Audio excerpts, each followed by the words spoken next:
Let's see. What's Gucci? What's Gucci, YouTube? Welcome to another episode. We're just going to be talking about the draft. I know it was a big draft for the New York Giants, and I know a lot of people are hungry. I was laid back about to watch a movie. I got my man G Nation Lou calling me. He's like, yo, you want to do a video? I'm like, hell yeah, let's get on. Let's talk Giants. You know, I'm always in the mood to talk Giants. He called up his homie Big Pat. Big homie Big Pat is here, and I'm going to let them introduce themselves. But hey, welcome. Thank you guys so much for watching. And if you guys want to call in, I'm going to link the description in the chat right now, and I'll let you guys introduce yourselves, and let's get it. All right, well, I guess I'll go first. This is welcome to Bigpatssportstalk. I'm Big Pat. You know, I got the Giants info all the time. So chilling on my boy Zion Zenith channel with G Nation Lou. Hopefully we could get something going where we could do a weekly show together. Who knows? But hey man, that's me. I'm always up to talk about the Giants. Welcome to the live stream, guys. It's your boy Big Blue Lou from G Nation. And we just want to get together and talk about these undrafted free agent signings and these draft picks and the possibilities for next year. So, is that what's up, Jayden? Yes, sir. Yes, sir. Let's go.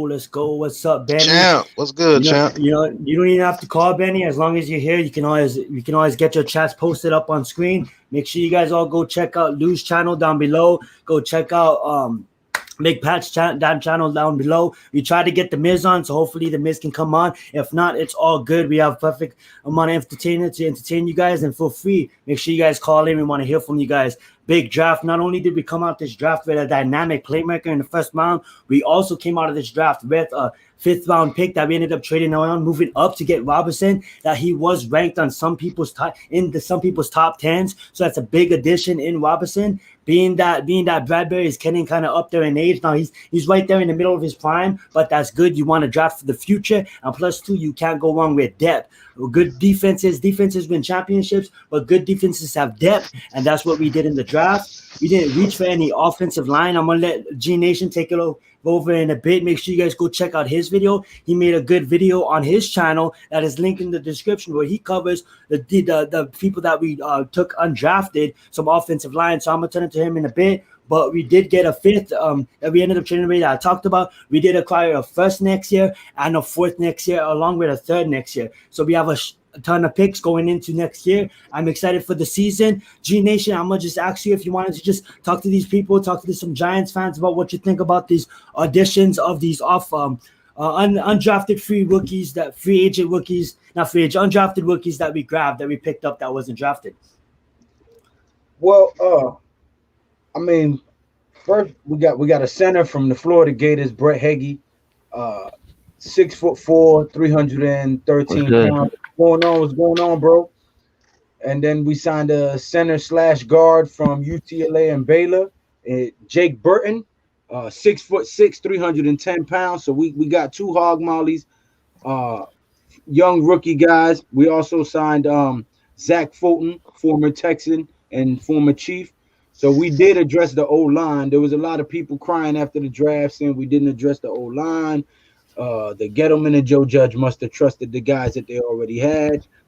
And as far as what you said with depth, I believe that those corner pieces were a little bit more than depth because Patrick Graham likes to mix things up with his defensive schemes based on who you playing. You know, if you got a team that likes to spread the field, then obviously he's going to want to cover that differently. If you got a team that's predominantly run, then he's going to have to scheme it up to fit that. So, you know, we addressed things that we wanted to utilize in the draft. We didn't have much need after the free agency because Gettleman and Joe Judge addressed that and attacked that pretty aggressively. And I feel that they brought some pieces in that were going to make an impact immediately in Kenny Golladay, Adoree Jackson, Kyle Rudolph, and with a healthy Saquon Barkley coming back, the sky's the limit. I believe that Joe Judge and Patrick Graham are going to have these guys ready to go week one. As far as the Ellison Smith draft pick, he's a tall, lanky guy, but he makes good use of his arms. I believe that he's a player that will have to be developed up a little bit. I would expect him to start making an impact maybe like week 8, week 9 after he's put some weight on and learned the system a bit. But right out the gate, I don't expect him to be a starter. But Azeez Ojulari, I liked him, and we got him in the second, and we got him even trading up. That was a big win for us. And I liked what you said too about the depth too, because I did cover in the opening statement about depth, but also what I did like about this draft too is both cornerbacks that we did take can go out there and play safety as well. So what you mentioned about Patrick Graham's defense, I love that you pointed that out. And I wanted to say, what's up, Barkley? What's up, Zeek? Is there anything you guys want to get to or anything? And Pat, your floor is yours whenever you want to talk. Hell yeah. Yeah, I'm gonna just say this. Azeez Ojulari is gonna start week 1, and Kadarius Toney. In my opinion, Kadarius Toney is gonna be our number 2, no doubt. And Aaron Robinson. I don't know. Y'all might agree with me, but I think he's gonna be a number 3.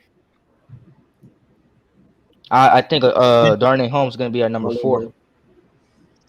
Well, you think he's going to beat Darnay Holmes out for his position? I don't know because he looks more physical. If you want me to have the floor real quick, I'll tell you exactly what I believe is going to happen with each one of the guys that we drafted. A lot of people might not want to hear this, but Kadarius Toney was brought here eventually to replace Sterling Shepard next year. Yes, he is. Yep. He's going to replace Sterling Shepard in the slot next year. This year, we're going to be using him more as a weapon. Right. With Garrett not having total control over the offense, with Freddie Kitchens and the guy we got from LSU putting their input, I believe we're going to have a lot more. Yeah, Russ Callaway. We're going to have a lot more motion. If you put Kadarius Toney in motion, it opens up the offense even more. You're going to see Shepard more on the outside a little bit this year as well when it comes to 3 receiver sets, because I believe they'll trust him over Slayton in those 3 receiver sets, because it'll be Galloway, then Toney in the slot, then Shepard on the outside. 4 receivers, Slayton will go to the outside and put Shepard and Toney in the slot if they have to. Toney can play the outside too, though. Yeah, he can, but you really want him to flourish as someone who's breaking down in the middle of the defense, to where if you get a linebacker on him, it's a wrap. If you put any type of linebacker on Kadarius Toney, it's over with. Second round pick, Ojulari. Eventually, he's going to be our number 1 pass rusher. Probably day 1, he's going to be our number 1 pass rusher because he has the most to offer when it comes to pass rush. Lorenzo Carter is more of an athletic guy. Look for Lorenzo Carter to be in the second middle linebacker spot sometimes as well. And we're going to see a NASCAR package again. You might see Ojulari, Smith on the edges, and Carter playing one defensive tackle with Williams at the other defensive tackle on like 3rd and 14 or 3rd and 15 to get that speed at the line, man. You might see that. You might see a NASCAR package from us again. Ojulari is just going to be our best defensive player pretty soon, besides Blake Martinez and Bradbury. A great pick. We actually traded down to get him. Everybody bashed Gettleman for not getting them at 20, but you wind up getting them at 50. Get him at 50. So that's crazy. 30 picks later. Right. Third, Aaron Robinson. He's the best edge rusher. Yeah, it was Aaron Robinson. Yeah, right. 3rd, Aaron Robinson. We brought him here to compete with Darnay Holmes, but he won't replace Darnay Holmes. It would be 50-50. If they got a bigger guy in the slot, say if we play somebody like the Buccaneers and they got Chris Godwin in the slot, they're going to put Aaron Robinson there because he can get more physical than what Darnay Holmes can be. But say if they got somebody in the slot like the Kansas City Chiefs, like McCall Hardman or someone like that, that's when they're going to use Darnay Holmes. They're going to alternate those guys when they're like in the nickel. And we're going to run a lot more down where they both are on the field. So teams like Dallas who love to spread the field, and they put CeeDee Lamb in the slot, we're going to put Aaron Robinson on CeeDee Lamb so he can jam them and get into them. I'm glad you mentioned them, because as we all know, they needed secondary help more than anything else. More than linebacker, yeah, I think. And how do you guys feel that they addressed that draft? Say that again, Lou. how do you feel that Dallas did in their draft? Do you think Oh, that they did a heck of a job in their draft. Yeah, Dallas did good, but they ain't draft no secondary though. Exactly. Now they got the DB from Kentucky in the second round, but I don't think he's going to be a game changer. I don't think drafting him only is going to cut it for their secondary. And they have to learn. They're going to have to know how to use Micah Parsons. Mm-hmm. So I'm really not scared of what anybody has done in the draft from the NFC East. Yeah, don't Only forget thing, don't only forget thing we got to hope. Jabril Cox also. You got to know how to use him. If you're using him as a regular linebacker, he's going to fail because he's not a regular linebacker. He's not somebody that can line up and shoot a gap and go make tackles in the backfield consistently. If he gets a guard or somebody in front of him, he's done. He can't shed the block. You got to use him in coverage only. And if you use Jabril Cox on Tony or Shepard in the slot, even Evan Ingram, if you use him just to solely cover them, he's going to get tortured. I'll tell you that now. So yo, what's going on? I'm not worried. What's going on, Ash? Sorry, I'm not worried about him either. I'm not worried about Micah Parsons in coverage either because you have to teach him the whole coverage thing, and they don't have the defensive minds to teach him that yet. So I'm really not worried. Only team I'm really worried about in the NFC East is the Washington football team.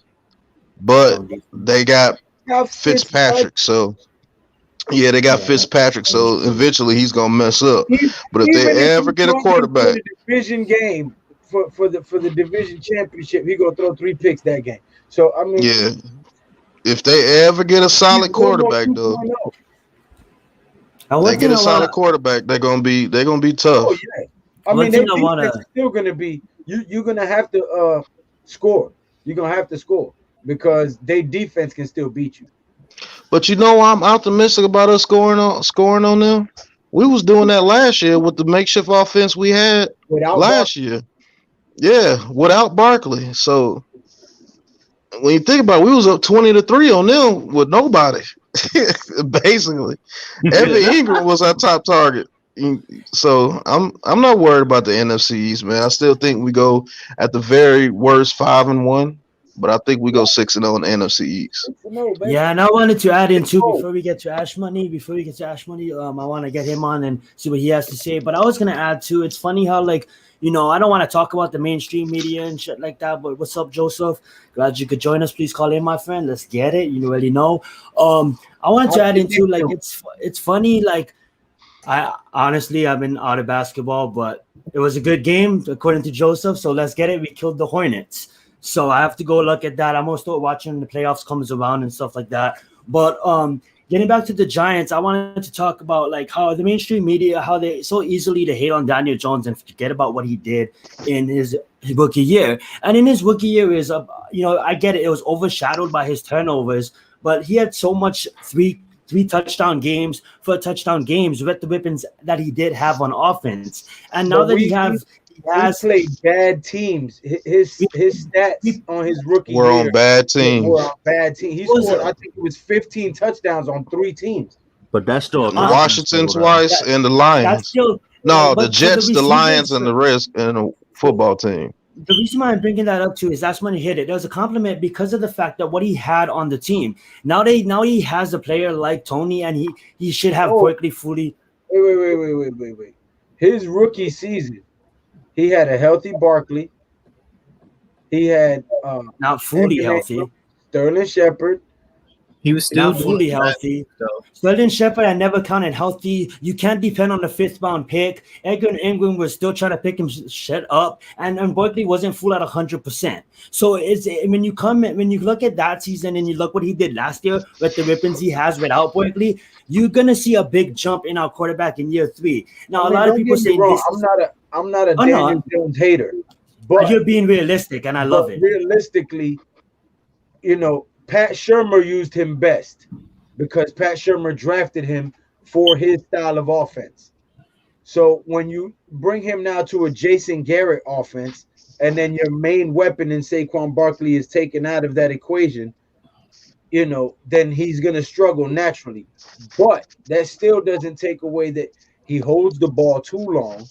He He does. tries to make plays when they're not there, and But he I can't think protect the football.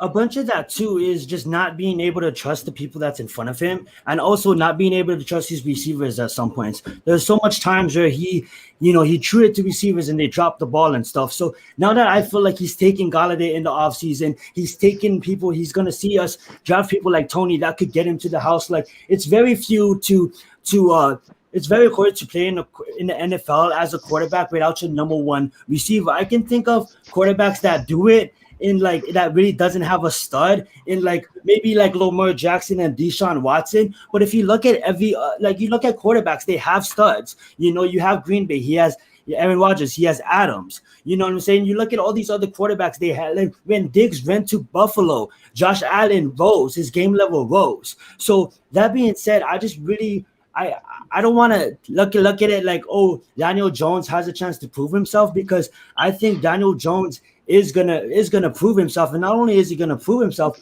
but he's gonna surprise a lot of people in this league with all the weapons that he does have on the offensive side of the ball, and with our depth on defense now, and just all the playmakers we did grab in this draft, super dynamic. You know what I'm saying? We have so much options to disguise so much things, and I just feel like this whole narrative of it's up to Daniel Jones, and I feel that I understand where that's coming from, but it is, because it is true. But I think he's just gonna ball out. So all this stuff about like, oh, I don't doubt. I get it. We have to doubt him because he hasn't fully shown anything yet. But then when I look about what he had to go through his first 2 seasons in the year, I think we're gonna get a rise like a Josh Allen. Maybe not as high, but we're gonna see a different player on that field.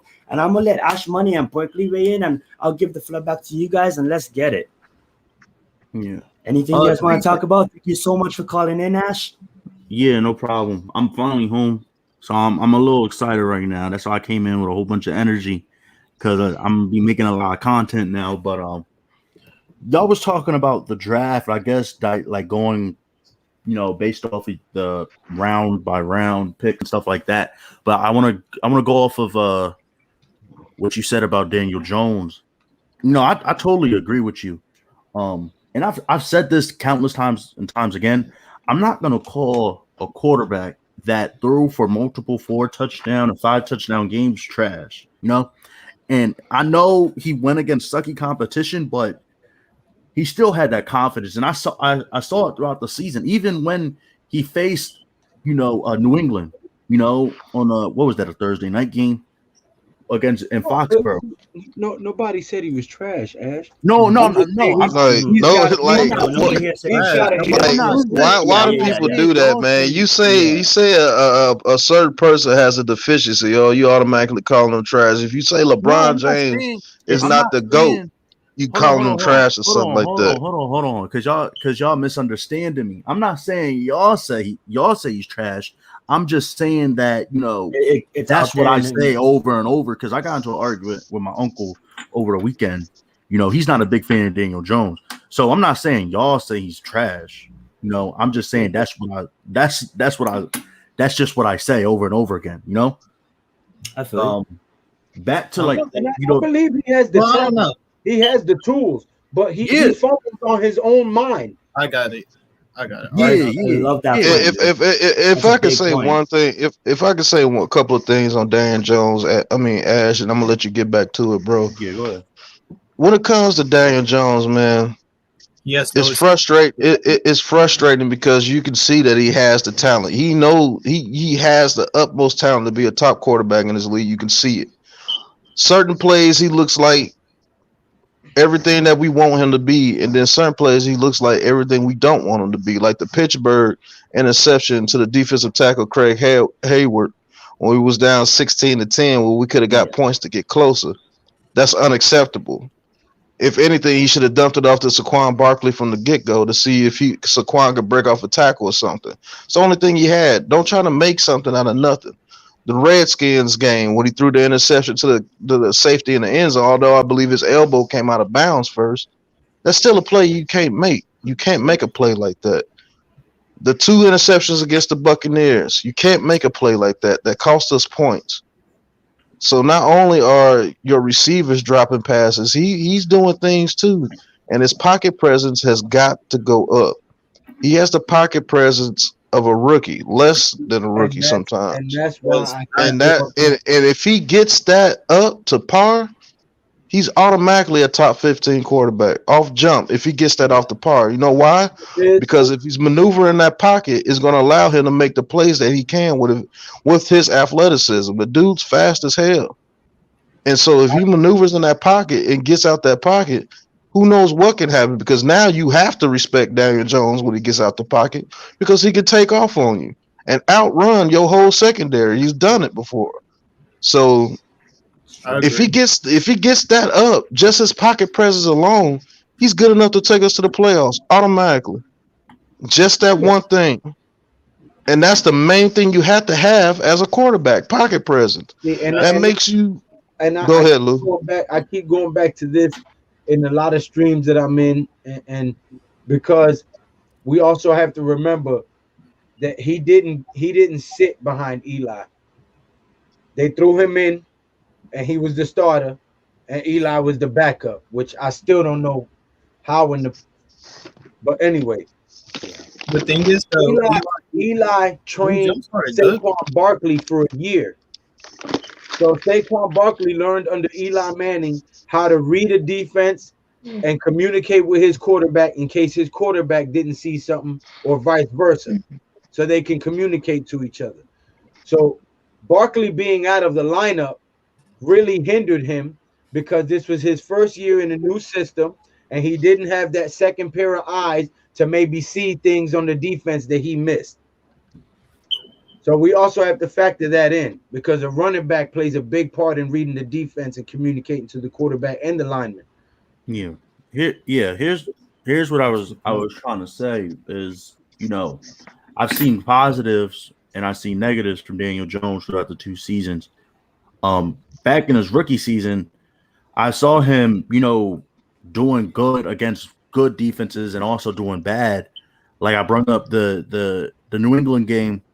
He was forcing the ball, and then Bill Belichick took advantage of that, like Bill Belichick does all rookie quarterbacks, And then the Minnesota game, we all know how Mike, the head coach for the Vikings, how he takes advantage of rookie quarterbacks. And I've seen him step up in the pocket and throw a perfect dime to Darius Slayton. But then I also seen him, lose that confidence, lose that swagger. And I think a lot of people are not going to like this, but I feel like Eli changed him, and took away that swagger. Like, because that Tampa Bay game, Daniel Jones looked like he was going to be the quarterback for the next couple of years. I just think in that rookie season game. And oh, my fault, Zion. No. I was just gonna say too, like I want to let you finish your point, and I love everybody's giving the input because what Big Pat was saying too. You kind of covered it. What you were saying too is like we've seen him do all this great stuff, but we also seen him like choke. What he not like? What were you looking at? Really, you know what I'm saying? And we just need to see it as Giants fans on a more consistent level, and we need to see him, being more comfortable in the pocket. And also, too, I'll let you finish about that Tampa game, but I think one part of the Tampa game that played a big part was nobody really knew who he was. So we really didn't have – coaches didn't really have film on him yet to break down besides Duke. Exactly. But also I'll let you finish. I shouldn't go back.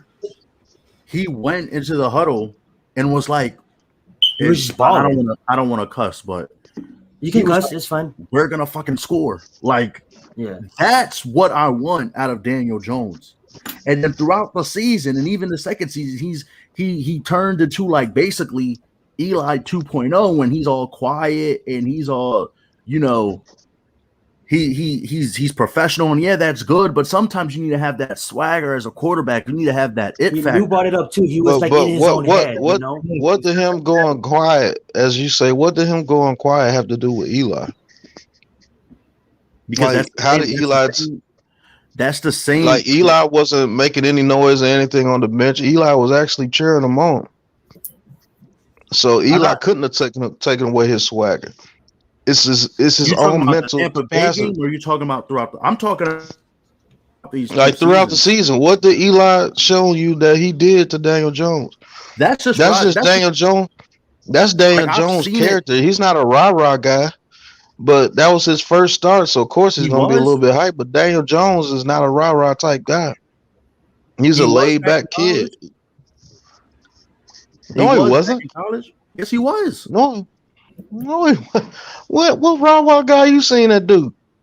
He's not gonna be like the he's not gonna be like Baker Mayfield, but he was the type to like get the huddle hype. Like I've seen it, I've seen it throughout the season. I think that maybe comes with also like I'm with both. I went both Big Pat and you because I'm with Big Pat of like I believe they drafted him because he was always that that Eli Manning type, Peyton Manning type. He always been that quiet, shy type. So I'm with Big Pat on that. But I get what you're saying because in college, probably what it is, what you've seen is when you're around a lot of players that you knew for a long time, and when you guys started winning games, that was probably just excitement. The college, you got the band, you got the, that was just probably exciting moments. And if you look at Daniel's career over the time of the Giants, we really had really big, exciting, big moments. You know what I'm saying? Where he can get electrified. So I kind of see. And I'm starting to see him get that.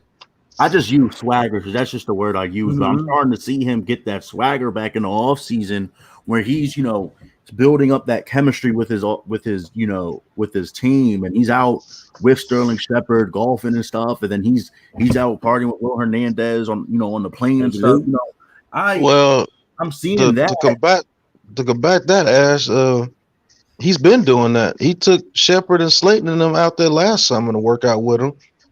You could see him in the clubs with Sterling Shepard and the boys chilling, taking pictures. I haven't.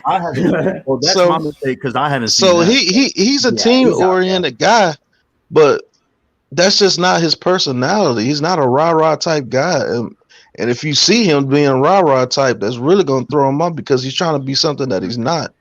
Maybe a couple of players so to where that game I could see him getting hyped because we were coming back from getting absolutely destroyed in that game. We started coming back after the Evan Ingram catch for the touchdown. I could see him getting a little hype right then and there, but normally that dude's just like how Eli is. I could tell you now, if it came out that he was related to them dudes, I wouldn't be surprised. He looks like him. The biggest thing they said about him in the draft that he was like he reminds them of Eli.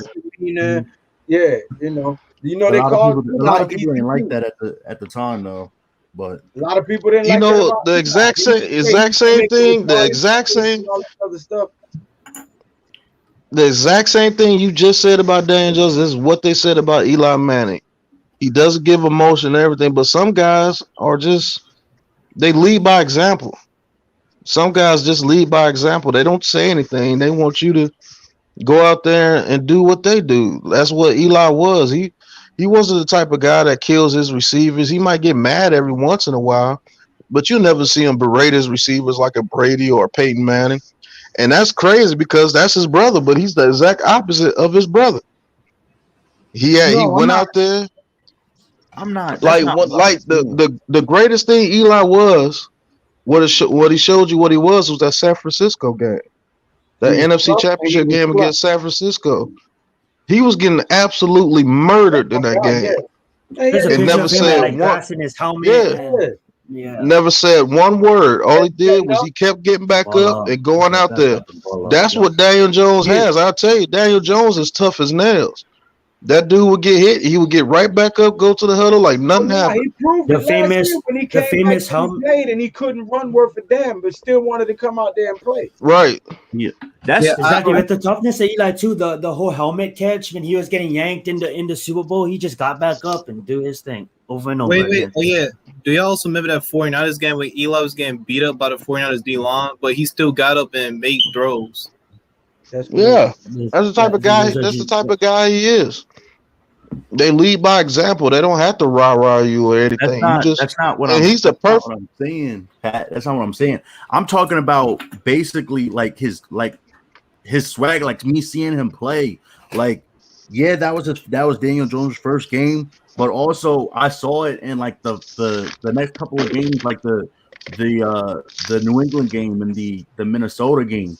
But then throughout the season, I just seen him, like if it's not going his way, I just seen him like his play was diminished, like his attitude was just diminished, especially last year. Look, I think I know what you're saying. I think the problem with Dave Jones is he tried to be that superhero. I think that's what I was going to lead into. Like when they were talking about Carson Wentz last year, trying to play hero ball. I saw that a lot in Daniel Jones too, and some of that is because he knows he knew he didn't really have that much on offense, and he wanted to put the team on his back. But some of that also is, his mental errors and his like what you said, like what y'all said, if I heard y'all correctly, like he's holding on to the ball too long, and maybe that's because his receivers aren't getting open, and he's scared to force a play because he knows he's going to get intercepted, so he holds on to the ball. And then you have Did somebody. You hear what you just said? He's scared to throw the ball because he knows it's going to get intercepted. Yeah, because he's the one who has control over whether it gets intercepted or not. He's the one placing the ball where it gets intercepted. But also, so like that's where you come to throw the ball away and have pocket pressures and not stand there and get killed. But that's the pocket pressures enough to get it out. Interception, throw it away, and live to play another down. All right, so Lou, so let me tell you something. Let me ask you something. So if all your receivers are covered, and then you have Wayne Gallum, who's not really the best receiving back type of dude. Then you run or you throw the ball out of bounds and you live to play another down. You don't. So what happens? Right. So what happens when you just don't stand there and get a strip fumble? So what happens when you're surrounded in the pocket and you can't run? And you throw the ball out of bounds and you live to play another down. And sometimes take the sack and don't fumble. But if you take the sack and don't fumble, if you're in the pocket and you throw the ball out of bounds, you're gonna get called for a flag. But that's when you just live to play another down, and you just say punt is always better than an interception. No, I'm not saying you're wrong. I'm just saying like it goes, or a sack fumble. It goes both ways. I just don't like when Daniel Jones tries to force it when he's about to get sacked. Just take the sack. We'll go about another. Protect the ball. When he tries to force it, it gets picked. That's any quarterback that tries to force it. He's going to get picked. But not that many quarterbacks do that in the league. I will say this. I will say this. It was his second season, and he was in a new system with an offensive line that didn't give him much confidence. The offensive line that he had did not give him much confidence. Therefore, he second-guessed every move he made, and he took too long. That's a rookie mistake. The O-line showed up, but he didn't. Okay, but that was a rookie mistake that I'm willing to forgive. Now what I'm saying is, in this year, he has enough weapons around him and the O-line with a second year in the system that he's not going to have as much leeway, not just with me, but with the coaches and with the fans and with the media, especially in New York. So he's got to put up or shut up this year. Whether we believe he's got the potential or not, in the market that he's in the New York sports market, he's got to put up or shut up. And to wrap this all up, and that's why I wanted to I kind of steered this conversation to Daniel Jones. I think he is going to put up. I think he's going to shut a lot of people up, and I love everybody's takes here because everybody had their own opinion, but we all understood where everybody's coming from, and I think we all want the same thing in the end. Before we change the subject, we'll get over some draft picks. If you want to say anything, Ash? I just want to say one more thing. Actually, I will. Before we go on to the subject. Here's all we need from Daniel Jones. He has no excuses. He has the offensive line. I will hope it'll develop properly. He has the weapons around him. He got to just go out there and make it happen. And I know you wanted to change. Oh, sorry. I was just going to say real fast. Now, we can always come back to Daniel Jones. We can talk about anything you guys want to talk about on Giants, but I do want to get into some of the draft things because I did put that as the video title. So I want people to go, why at least to talk about Daniel Jones? But we can always come back to Daniel Jones. But I'll let you go and say anything about him, Ash, and I'll let you go, Berkeley. Let Ash go, and then Berkeley is your turn. It was cool if I start with the question of the draft. About the draft? Or are you talking about... Out of everybody, right? Which pick did y'all not like the most? I'll go first. Like a lot of people, we don't really like, we'll see picks and we'll at first we'll get like a weird reaction. Like I know people, Pat, I know on your stream, a lot of people on your stream were like kind of disappointed in the Kadarius Toney pick, and then after people really liked the pick. I love the Kadarius Toney pick at first because I knew that we were going to go receiver at 11, and I thought we were going to go edge at when we traded back to 20. But it showed me that they really wanted to go receiver and really wanted to like put everything on the table for Daniel Jones. And the fact that we got the extra pick, that helped a lot. But the one I didn't like at first was the 3rd round pick because I felt like we didn't need, a corner. And I felt like we needed an interior. Listen. Hold on. When you look at it, when you pass on a player like Micah Parsons, there's got to be a reason. Because Micah Parsons fit our scheme, and Micah Parsons would have improved our defense exponentially. What's up, Miz? But when you pass on him, that says something.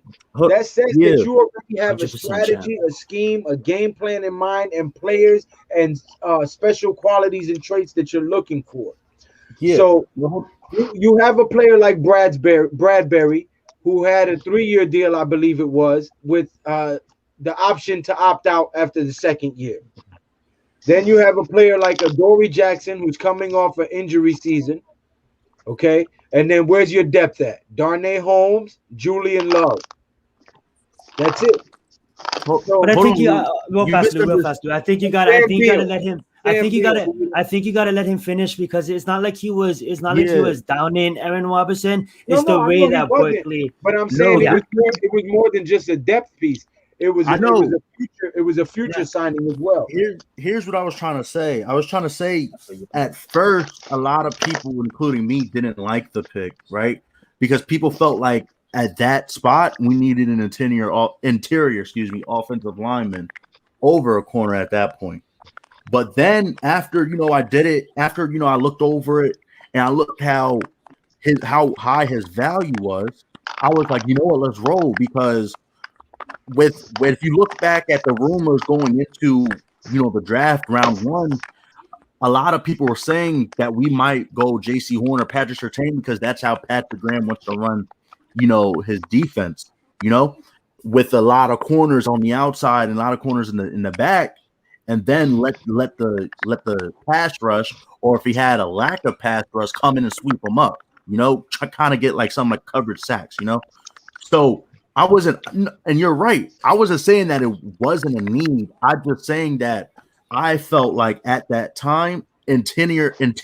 I keep on saying interior offensive lineman was a bigger need than corner at that spot, especially with like the people on the board. But it goes back to what I've always been saying. This coaching staff knows a lot more than us, and this management knows a lot more than us. So they know that the value at that spot wasn't as big as people thought, because like as fans, we like to put a lot of stock into these players just because it's draft and that's what we're trained to do. But we got to realize like not all of these people are going to be hits. They're not all going to be successful draft picks.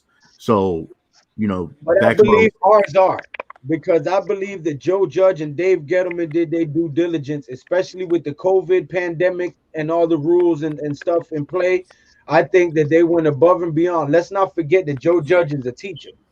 Yeah, I'm not just in the locker room and literally. This man was a teacher and still is a teacher. Yeah, he's a leader of men. I'm not saying about the draft picks. No, I'm not disagreeing with you. Oh, okay. What I'm saying is that I believe that we didn't miss on one of these guys. I believe that every guy that we drafted is going to play a role, is going to make an impact, and it's going to help us towards a championship. Mm-hmm. Because every last guy that we picked. they broke Miz's heart by not signing Micah Parsons. So they gotta make up for it by bringing us home a championship. And we heard this saying a bunch. They was playing checkers. They was playing chess while everybody else was playing checkers. And I'm gonna let Miz weigh in because he just popped in. So what's Gucci, Miz? We're talking about the draft. We're talking about the Giants. Whatever you want to talk about, bro. Yeah, I'm all right. I'm glad you came I on. just want to know how many people in YouTube world, when we were sitting at 20 and Quiddy Pay was waiting for us to call him, were thinking of me because I almost called it.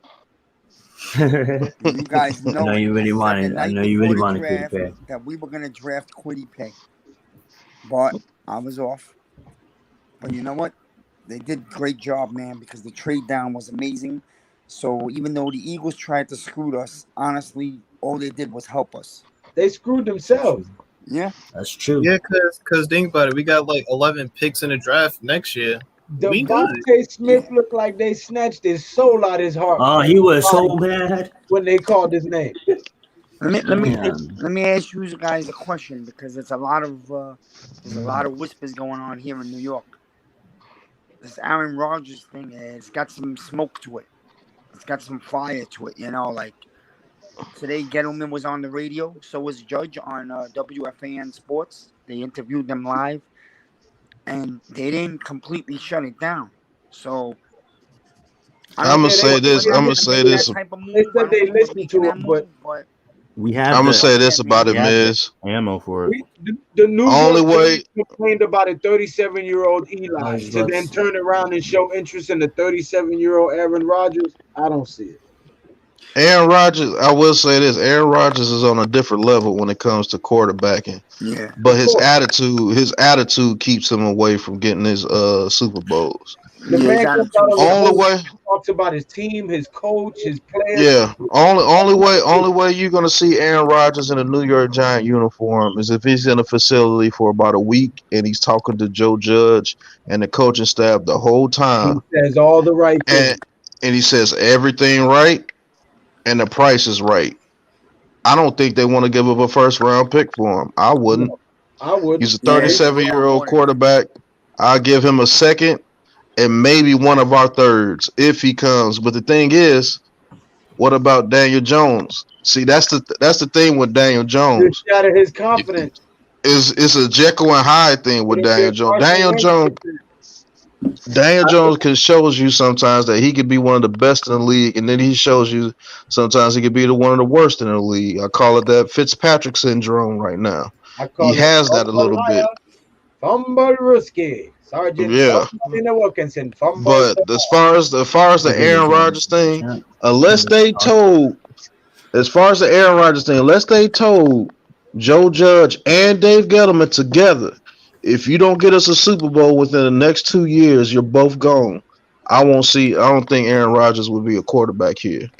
I just don't see it. Yeah, his attitude doesn't mess with Joe Judge at all. Yeah, I believe they would have words immediately. They're not gonna give up on Jones, and they're from what I heard on the radio today, they love the kid. They love the way he works. And the thing is, they're out. This is a personal thing right now. They're out to prove to the media and all these haters that Jones can win over here, and that's why they gave him so many weapons. But I gotta say one thing. Aaron Rodgers signed with the Giants. We are guaranteed to win a Super Bowl in the next 2 years, maybe this year right now. That's how good Rodgers would make this. I know we would definitely have a deep playoff run with the guy, but he has to show me that he can get to a Super Bowl and win it because he's always came up a little bit small in the big games. I'm just telling you, man, that dude, talent-wise, quarterback-wise, probably the best of all time as far as talent-wise. I'm just looking at it as a way of like we're so set up for the future right now. I mean, like we're on a quarterback rookie deal.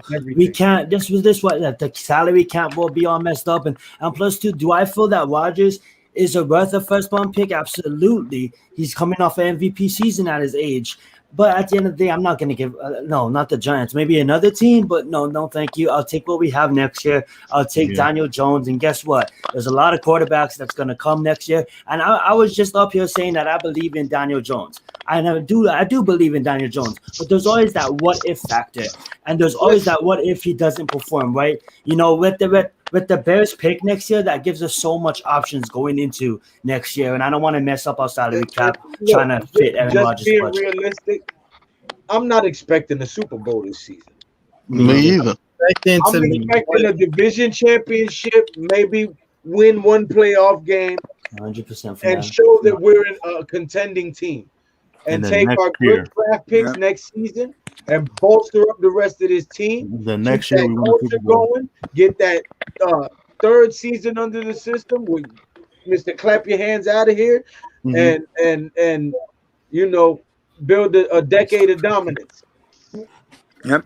I believe Jason Garrett will be fired mid-season if this offense stalls the first couple of games. Yeah, and I'm not trying. I was saying this hustle, but I was saying this a couple days ago. I was like, it's why the trade backs were so good, because this year we didn't have an edge rusher in this draft class that was like a Bradley Chubb, that was like a Chase Young. Probably Jalen Phillips, but he had injury concerns. You know, like if Jalen Phillips didn't have the concerns, a lot of people were saying he would go in the top 10. But we didn't have that edge rusher, so we put a lot of stock into these edge rushers, right? Just because we had to. You know, we just wanted to I don't want to say overrate, but we just wanted to put a lot of stock into these prospects. Next year, if there is a Bradley Chubb, if there is a Penei Sewell or Quentin Nelson, if there is, you know, a Denzel Ward or Jeff Okudah, somebody of that caliber, and the Bears suck, we can use that pick to take that player, you know, and we'll have our second first round pick and we use that pick to fill a need or something, you know, and then we just have a lot of picks that we could trade if there's like a player that we felt like a star player out there that we could trade some picks to get him. So it's a lot of ways we can go. Or if I'm not going to say if Daniel Jones fails, but if he does, not to be all negative, but we can use those picks and trade, send them to Houston or something, send them to Seattle, you know, get Russ or Deshaun or something. You know, are you right up on the mic or something? Is it giving like a bad feedback? There's like a little. Let me mute my mic and see if it stopped now. He's on mute. Yeah, he muted himself. Oh no, it might be me.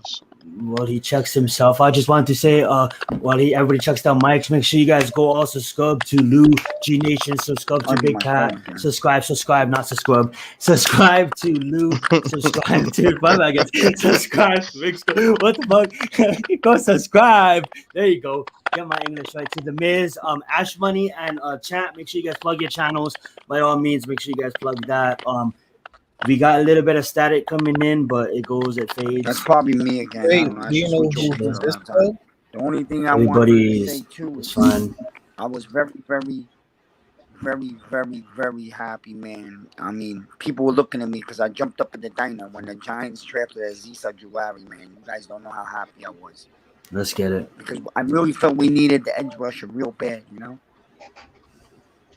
Yeah, I believe Ojulari is going to give us that pass rushing presence very soon. I believe he's going to be our top edge rusher within the next year. Probably this year he will be our top edge rusher. And with those picks next year, there are some edge rushers out there that are very dominant that's going to be coming out next year. So don't be surprised if we go ahead and get another edge rusher next year. And we're going to train Ellerson Smith up. If he's going to still be an edge rusher, they're going to put a little weight on him. But don't be surprised if they put about 25 pounds on that guy and move him to the defensive end spot. Because that guy is long, lanky, and he's stronger than what he looks. Real fast, Ash. I just wanted to add, with all these picks we acquired too, it showed that the coaching staff and the front office is looking and building for the future, as well as, we're going to have a lot of more tape, a lot of more video to watch of these college prospects, because we did just go through a year of COVID. So now that we're going to have no film on them and rest my picks, it's just a win-win in both scenarios. And I'll let you go, Ash. I know you want to say something. I've been saying, I was like, next year, we're going to be the 2021 Miami Dolphins of the 2022 NFL draft. Like, let's say Chicago. I love Justin Fields because I'm an Ohio State quarterback, but I hope they bench him throughout the whole season because I want Chicago to suck, man. I just want them to suck and get like the third pick or like the fourth or fifth pick, you know. Or if there's a team needing quarterback, we could trade back just like what Miami did and trade back up. You know, it's a lot of ways that we can go with this. You know. Yeah, and that's why I'm hoping the Bears lose. Yeah. The way it's going, if they play their cards right, they can have multiple first round picks for 2 years straight. Yeah. Listen, Pat, I know what you said the other day. I hope I'm wrong, but I just have a feeling that the Bears are not going to be as bad as people think. My uncle. I think they can be middle of the road. I think they can be middle of the road. Seriously, if that defense, if they put in Justin Fields and he comes in and plays correctly, and that defense gets motivated again, don't be surprised they beat some teams they're not supposed to beat. My uncle was telling me because he's a Vikings fan. He was telling me that if Aaron Rodgers leaves the NFC North, they might win the division. All honesty, that's what I was about to say, man. Because the Lions are terrible, the Vikings aren't that good, and if Aaron Rodgers leaves the Packers, it's a wrap for them. So they might be able to win the division. And the Vikings, Bears and Vikings. There was a report that the Vikings were going to draft Justin Fields if Chicago didn't trade up for him. That's why they traded up. That's true. Yeah, that's true. Don't be surprised. It shows you that Minnesota is not, you know, they're looking to like rebuild, you know, or not even rebuild, but just get a new quarterback. They're not looking at Kirk Cousins no more. Don't be surprised. Aaron Rodgers leave and the Packers end up becoming good. He might be a candidate on that team at this point. No, I'm not trying to diss him. I'm saying no. I got you. Jordan Love might turn out to be something good. Who knows? His attitude may have caused so much dysfunction that I get that. That's a good point. Just sometimes, like the area that you're at, it just gets over. It's kind of like Tom Brady's on the Patriots. You know what I'm saying? It just it's outplayed already. You know, and you just need to start fresh someplace else. And you know, obviously, Aaron Rodgers has like the attitude problem and stuff, but some of the things that went on in Green Bay, they really did him dirty with some of the He's just cocky. I'm gonna let you guys hold it down for a bit, but I'm gonna step out. But you guys hold it down. He's cocky. You said what? He can't be mad about he can't be mad about the Jordan Love pick because the Packers did the same thing with him to Brett Favre. Yeah, but still, be mad at that. Brett Favre tweeted on draft night. He wrote a big smile towards Rodgers because he was basically saying they're doing the same thing to you they did to me. You know, the Packers weren't in bad shape when they drafted Aaron Rodgers. Remember, they had Greg Jennings, Donald Driver, James Jones. They were just coming off of pretty good seasons when they drafted Aaron Rodgers. You know, I'm gonna make a prediction right now, and you guys can see if I'm right or wrong. Well, Aaron Rodgers is gonna be a Denver Bronco. I'm telling you, that's my word. Watch. I wouldn't be surprised. A Denver Bronco. I wouldn't be surprised. He said who? Denver Bronco is wanting. Aaron Rodgers. Yeah, they have the money. They have the money right now. I can see Elway doing that. Elway's able to bring these legend quarterbacks over there. He did it with Peyton Manning, and he'll do I it can with see Aaron Elway doing that. You know what? Hey. I can see the Saints doing it. I can see it's the a nice Saints doing thought. it as well. Rodgers with all the weapons on the Giants, it's a nice thought, but the Giants are never gonna. They don't do these type of things, so it's not gonna happen. Hey, Miz, I can see the Saints doing it as well. Yeah. Yeah, I can see the Saints. If Aaron Rodgers ends up on the Broncos, I think they're a dark horse, and not even dark horse. I think they're a Super Bowl contender in the AFC. No. I can see Sean Payton salivating right now. With Judy and Cortland Sutton, Noah Fant, Melvin Gordon, and they got Bradley Chubb. Patrick. They don't even win. They don't even win their division.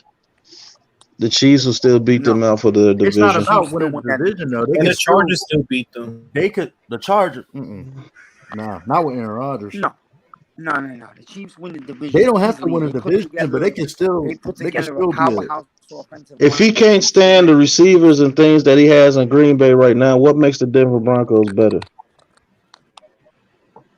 Well, he'll be It's not about being better. You still have. He has a good tight end over there. His number one receiver is better over there. His running back is better. Because Aaron Jones is better than Melvin Gordon to me. Melvin Gordon can't stay healthy, and he doesn't bring. He didn't stand the receivers. He didn't. He just didn't stand his front office and his coach. For what? Yeah, I went to an NFC Championship game, and you had an MVP season. He has nothing really to complain about. If you really look at the whole ordeal, if you're a starting quarterback and your team trades up to draft another quarterback, you're going to be upset. Okay, you could be upset about that, but that was a year ago. This year, you had an MVP year with the staff that you had. You didn't have a decent year, and y'all went 10-6 and made it. No, you had the number one seed, and you had an MVP year. He has nothing to complain about. That coaching, that staff got you an MVP. That defense got you 2 interceptions in a row off Tom Brady, and you couldn't bring it home. Last year is on Aaron Rodgers. He has nothing to complain about. I mean, if you still have a bad relationship, you guys missing the point. I heard it today. You said what? I mean, get the guy on the contract till 2024. It's all excuses. It's all about one thing, man. Nah, it's one thing. And you said it's about money. Man. Aaron Rodgers wants more money. I guess because he's seen Deshaun Watson and Patrick Mahomes get more money. What is he making, like 30-something a year? He wants to get the $40 million. At this point in his career, that's not enough money. He's made the money. He's made more money off endorsements than who knows how many people. It can't be about the money. It's about the money. He's stupid. State Farm.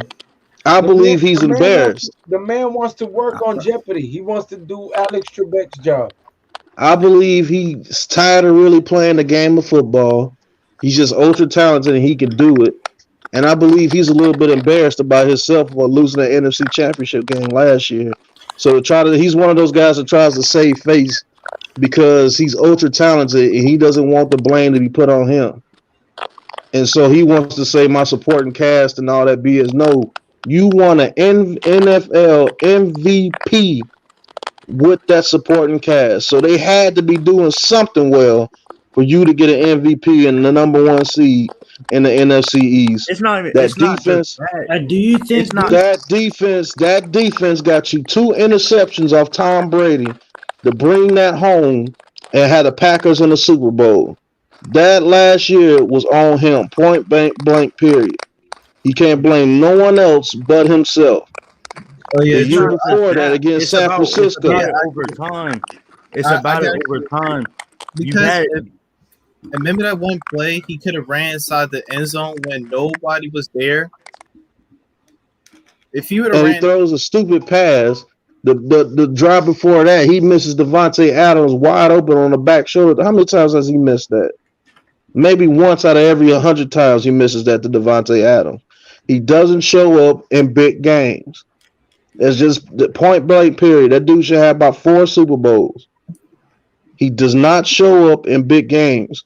The most talented quarterback you'll ever see, probably in our lifetimes, if Patrick Mahomes has an injury or something, he might surpass him as far as arm talent and quarterback talent. But him and Dan Marino are some of the best quarterbacks you'll ever see throw that ball. The things he can do is amazing, but I think he's a little bit embarrassed and he wants to make a mockery of the Packers. And I was going to ask, do you think by the Green Bay taking a quarterback, that's just Green Bay sticking to their roots because they did that with Brett? You know what I'm saying? And the fact, do you think it's just the media blowing it up? This is a business. Exactly, Aaron Rodgers at the time was a 37-year-old quarterback. Mm-hmm. How many years do you think your 37-year-old quarterback has at the MVP level? Maybe 3 more and he's 40? You draft for the future. You got a chance to get a quarterback. You got a chance to get a quarterback that can carry on the legacy. You get him. Not that year. I think not that year. What you mean not that year? They did year. the same thing with Brett Favre. Yeah, but that doesn't matter though. It doesn't matter. You have the coach was in his second year, first year, and you're at the back end of the draft. Aaron Rodgers got shut down by San Francisco's defense because before he had Lazard and before he had Van der Skelden didn't really, come into that receiver that he is now. Van der Skelden wasn't really that playmaking receiver back then. So literally, okay. So what does that have to do? What does that have to do with this year? We're not talking about this year. We're talking about when they drafted Jordan Love. We're talking it about doesn't. You're going on something. You're going. If Jordan Love was that much of a problem, he would have been doing this last year, not this year. After you make an NFC Championship game, we're not talking about this season, Big Pat. That's what you're missing. We're talking about draft night 2020 when they drafted Jordan Love. Okay, what I'm trying to tell you is, if he was that much hurt about them drafting Jordan Love in 2020, he would have been doing this in 2020, not 2021. Nice little debate. He would have been doing this in 2020, not 2021. A whole year after it happens. He would have been doing this last year if he was that upset. That dude's embarrassed. That's why he's doing this. I don't think the guy really wants to play football anymore. He's doing this to save face. Aaron Rodgers last year with the 49ers didn't show up. I don't care what nobody says. That defense shut him down. I don't care what nobody says. Aaron Rodgers is the most talented quarterback in this league. That man, you gotta show up. They shut down Patrick Mahomes for the first half. But Patrick Mahomes came back and pulled it out, didn't he? Okay, because Jimmy Garoppolo sold the game for him. That's not this. It's not all. So what's the excuse this year? What's the excuse this year against the Buccaneers? Giving him an excuse this year. We're talking about last year. That's what we're talking about. Yo, Ash. Yo. That man wants to play Jeopardy. No, I'm not saying that. Trade him for 2 ham sandwiches. I'm not saying that. I'm just saying I felt like he had a monster season just to make Green Bay, just to throw a wrench in Green Bay's plans because what you mean? Like their original plans were. Remember, like 2 weeks before this whole thing came out, he was saying that he wanted to take the job as the host of Jeopardy. Lou, I'm not denying that. Okay, so I'm telling you, the man's mind is not on football. What excuse are you giving Aaron Rodgers for this behavior? Pat, the Jordan Love draft. Oh my goodness! I just told you this year. I'm not giving him an excuse. The dude had 3 opportunities to win the NFC Championship. He didn't get it done. I'm just saying, over time, his relationship with his general manager has grown out of proportion. It just got disrupted. Look, I'm gonna help y'all out. I'm gonna help both of y'all out because all of this started when the rumor came up about us showing interest in Aaron Rodgers, or rather, Dave Gettleman and Joe Judge not shooting it down. As a fan, I think most would rather not have him. Because we all realize he's 37 years old. And he doesn't fit our system. He doesn't know our system. And we'd have to pay him a boatload. Now, mind you, he's a great quarterback. He would fit in any system. But because of his arrogance and his attitude, and he's going to come in demanding to be started, demanding to be treated as the man, when really you haven't proven that since your Super Bowl. I think the only teams that would trade for him or want him are, and again, you throw your players under the bus and your coaches and everything else. A team that needs to win now, like Denver or Oak or Las Vegas, or not New Orleans, but I can see a dumb kid paying him a bunch of money. Yeah, I don't care what team this guy goes to, as long as it's not us. And to wrap up that Aaron Rodgers nice little discussion we just had, that was amazing. Yeah, I'm just tired of people. I'm just tired of like people not saying you Ash, but I'm just tired of people making excuse for this guy. Like this guy has no reason to get any type of excuse, man, when you have that much talent. No, I get it. Because I got him the same way you treat every other quarterback when you say he's washed. When they said Tim Tebow was washed, they got him out of there. When they said Kaepernick was washed, they got him out of there. So he's washed. Get him out of here. Yeah, like you always came up short, man, when it came to the big game, except for one time. And he can't complain that he's never had weapons in Green Bay because he's for the most years that he's been in Green Bay, he's had weapons. And guess what? He had weapons this year because a lot of quarterbacks would kill to have the weapons that he had out there. You got an MVP with those weapons. That's why, I don't give him an excuse. I don't give somebody like Ben Roethlisberger excuse either, because Ben Roethlisberger had weapons his whole career, and he only had he won 2 Super Bowls, but he really should have had much more. Yo, Ash. Yo. What you think about them 2 hog mollies we signed, undrafted free agents? I went into the one we signed from Florida. I didn't do my research because Brett Heggie. Yeah, I didn't. I'm gonna do my research on him after the stream, but I did do some research. 313 pounds. Oh wow, that's a big boy. Then the other one is Jake Burton from UCLA, 6'6", 310 pounds. And you know what I think? I think they're gonna do something similar to last year, where they're gonna do a rotation across the offensive line, where some packages we saw Andrew Thomas, Lemieux, Gates, and Hernandez, and then some packages we saw we saw Cam Fleming as that was only done because one is good at pass blocking and sucks at run blocking, and the other one is good at run blocking and sucks at pass blocking. So now with the second year under them, and hopefully with some tutelage, they can get it together. But I believe that these guys are actually going to come in here and compete and make the guys that we already have kind of shaking their boots, because the media has been talking about how bad the O-line is. So that's either going to make these guys step up or they're going to lose their jobs to these undrafted guys. Let's not forget Seibert was undrafted and Sean O'Hara was undrafted. And those are both 2 Super Bowl offensive linemen that we had. So David Dill came in the 5th round. Yep. That's what I was just about to say. The dude, I forget his name, but the interior offensive lineman we got from Florida, I think he's a center, right?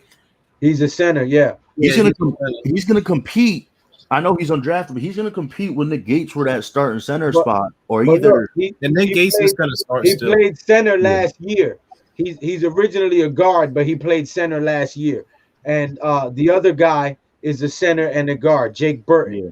He played for Baylor University and for UCLA. I think there's going to be a lot of rotation on the inside of the offensive line this year. That's just what I think right now. I might be wrong, but I think that would be dumb. I think they need to find who their best players are and let them play and get the most reps together so they can learn each other, learn how to switch off the defensive guys and tell each other when it's a stunt or a twist, or so I think bringing all these guys in, they're battling out. You think they're depth pieces? Well, they're battling it out in the off-season and training camp and all of that, and even all these cornerbacks. Sorry to interrupt you, but even all these cornerbacks that they drafted, even Joe Judge came out and said it doesn't matter where we picked you. It doesn't matter if you're coming in, your name is Kenny Golladay. It doesn't matter if your name is Adoree Jackson. You're gonna be battling out with all these guys, and I think that's gonna go to the same for the undrafted linemen that we picked up. Everything's going to be a battle, and they're going to march out the best players on Sunday that they have. Of course, everybody's going to get to see the field, but when you talk about our starters and who's going to see the field the most, it's going to be who wins that job in the offseason. Yeah. I just want to play a fun game with you guys real fast. We can go around we can start with Lou and we can go to Pat and then go down. You don't have to. You can go into the reasons. I would love to hear it, but even if you just want to say numbers. I would just play a game real fast. I'm gonna just say overall total yards from scrimmage. What do you guys see Kadarius Toney getting? And also, how much touchdowns do you guys see him getting, over, under 10? If you guys want to give numbers, that's awesome. If you guys just want to go into the reason why or anything like that, the floor is yours. For his rookie season, including rookie season. Rookie season. That's running yards, like maybe yards, everything included. I would say maybe 5 touchdowns, maybe about 600 to 700 yards if we use him right. All right, Pat. Yeah, I'll say around the same thing. I say a disappointing season will only be about 300 to 400 yards, only about 2 or 3 touchdowns. A That's great including season that. for That's him. including yards from scrimmage as well. That's everything, like Yeah, that's running including and receiving. everything. Gotcha. Yeah, that includes everything. Yeah, Now, because if you remember, amazing Saquon's season, coming back with a chip on his shoulder. Let's not count my boy out. I got my Victor Cruz jersey on right now, I but I see do that. have Saquon. I do have Eli. I got Kenny Galladay on the way. But yeah, my boy Saquon is coming back to tear it up, man. Let's not sleep on Saquon. yeah, Saquon. amazing season for him is the 800 between 800 and 1,000 yards and about 8 touchdowns. That would be an amazing season for him. That if he did that, he would exceed expectations. I think of everybody, even coaching, I if he like got that. up that high. But I don't think it will because, like Lou said, I think they're going to feed Saquon Barkley a whole lot this year. Because they want to see what they got in that knee. They want to see if he's back 100% before they pay that man some money. I say after the first 4 to 5 games, and they find out the groove of the offense, which way works better, or if they want to hide Daniel Jones a little bit, Saquon Barkley's going to get a workout this year, a major workout this year. And they need to do it because they have to find out what he has before they give him this contract. So I can see Saquon Barkley getting a whole lot of totes this year. Awesome. But Ash, you do know you what? wanna? I think he can do it. I think that's going to open up the passing game and the play action game, and that's going to make us a monster, man. We're going to be so hard to deal with. When you got a player like Kadarius Toney playing in the slot, don't get me wrong, Sterling Shepard is a beast, but he's not Kadarius Toney. He's not as versatile as Kadarius Toney. Now he has the experience, he has the veteran knowledge, he knows how to play the game. Of course, he played with OBJ and Victor Cruz. He's learned from some of the best. So I mean, the man's football knowledge is intact, but I expect him to get supplanted by Kadarius Toney, and maybe Darius Slayton playing on the outside, and Kenny Galladay is how I end up seeing it. Or unless we use our draft picks to get a better receiver in next year's draft, and then Slayton will probably be out of here or a depth piece. Like that. Ash, Yeah. do you want to give your numbers? One last thing, ain't gonna be long. Much of this season depends on Daniel Jones. A lot of this season depends on Saquon Barkley as well. Yeah. I'm gonna tell you that now because I believe they're running their game plan like they did last year. Tote that ball and give Daniel Jones the weapons to where if we need a 3rd and 5 or somebody, we can get somebody to route somebody up to get that 3rd down. Don't look for this to be a NASCAR offense. I believe this is going to be a very methodical offense, and they built this offense to get touchdowns in the red zone. You bring people like Toney to where you could put him in motion and throw him a quick out to where he could get in the end zone. You bring people like Rudolph in to out jump a linebacker in the back of the end zone to grab your touchdown. You bring people like Galladay in to throw that fade route to make it easier for us to get in the end zone. And with a healthy Saquon Barkley, we can do anything that we want. So with the defenses having to fear him, it opens up the passing game a lot to where Daniel Jones doesn't have to do much to get stats. So it depends on Saquon Barkley a lot too. Yeah. I love that. Ash, do you want to give your numbers and then Barkley, and then I want to ask you guys the same question about Barkley and then Daniel Jones. But Ash, I want you to go right in. Yeah. Before I talk about like his stats, y'all know Kadarius Toney make music. Yeah. Yeah. I saw I that. retweeted his Twitter.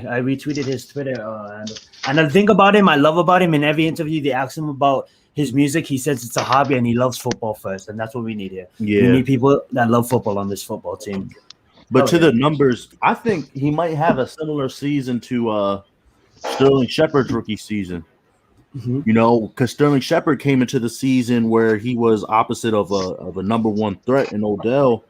Granted, the Giants, he got drafted in 2016. So yeah, the Giants of 2016, they didn't have a running back like Saquon. So the offense might be this year might be different from that year, like Pat was saying. But I think in terms of his numbers, I think around like 600, 700 yards and like 6, 7 touchdowns, maybe 8.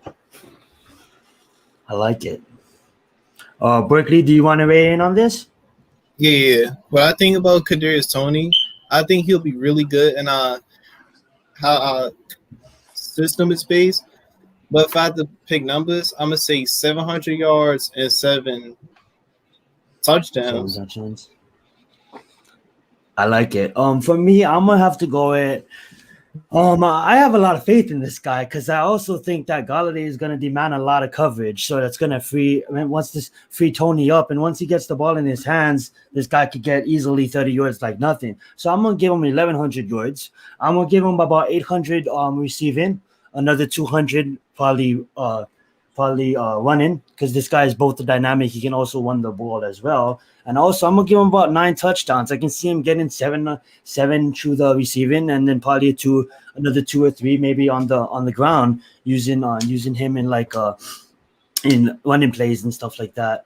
So sorry, Zion. I was just gonna say we might say this. Oh, I thought about this when we drafted him. I was like, we might have this year's Justin Jefferson in the draft of like a receiver that was looked at as the 4th or 5th best receiver in the draft, and we got him in the late first round. You think about where we took him to, it's like Bateman was still on the board. They had the opportunity to go into any receiver outside of the top 3, and they chose Toney. And when you look more into him, he's such a dynamic player. I would say maybe the most dynamic receiver in the draft. Maybe not the best route running, but once the guy gets the ball in his hands, it could be a little screen pass, and he could just take off for the house. So that being said, that's why I would put him in. I would give him those highs as numbers. Bill Fast, before we even get into Daniel Jones and Barkley's numbers, I just wanted to maybe talk about Galladay. How much goods, how do you see Galladay helping out this offense? How much touchdowns do you guys see Galladay? And I know it's not all about numbers, because a lot of big, the best play, the players in the benches, they don't get numbers, right? And those players really matter. The offensive lines and stuff, they don't really get numbers. So it's not about stats.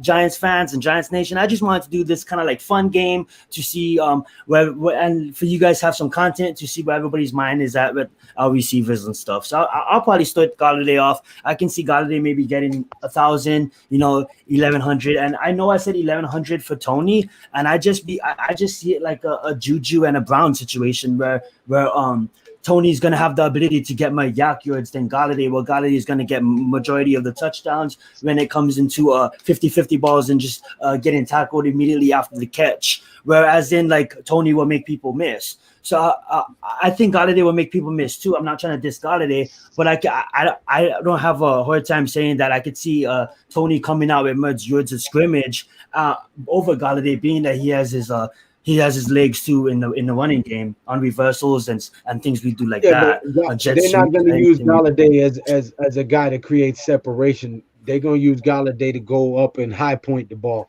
High point the ball too, but what I'm saying in that is I can see Galladay catching the ball and maybe getting an extra 5. Whereas in if Toney catches the ball, I can see him just taking off for magically like 30. You know what I'm saying?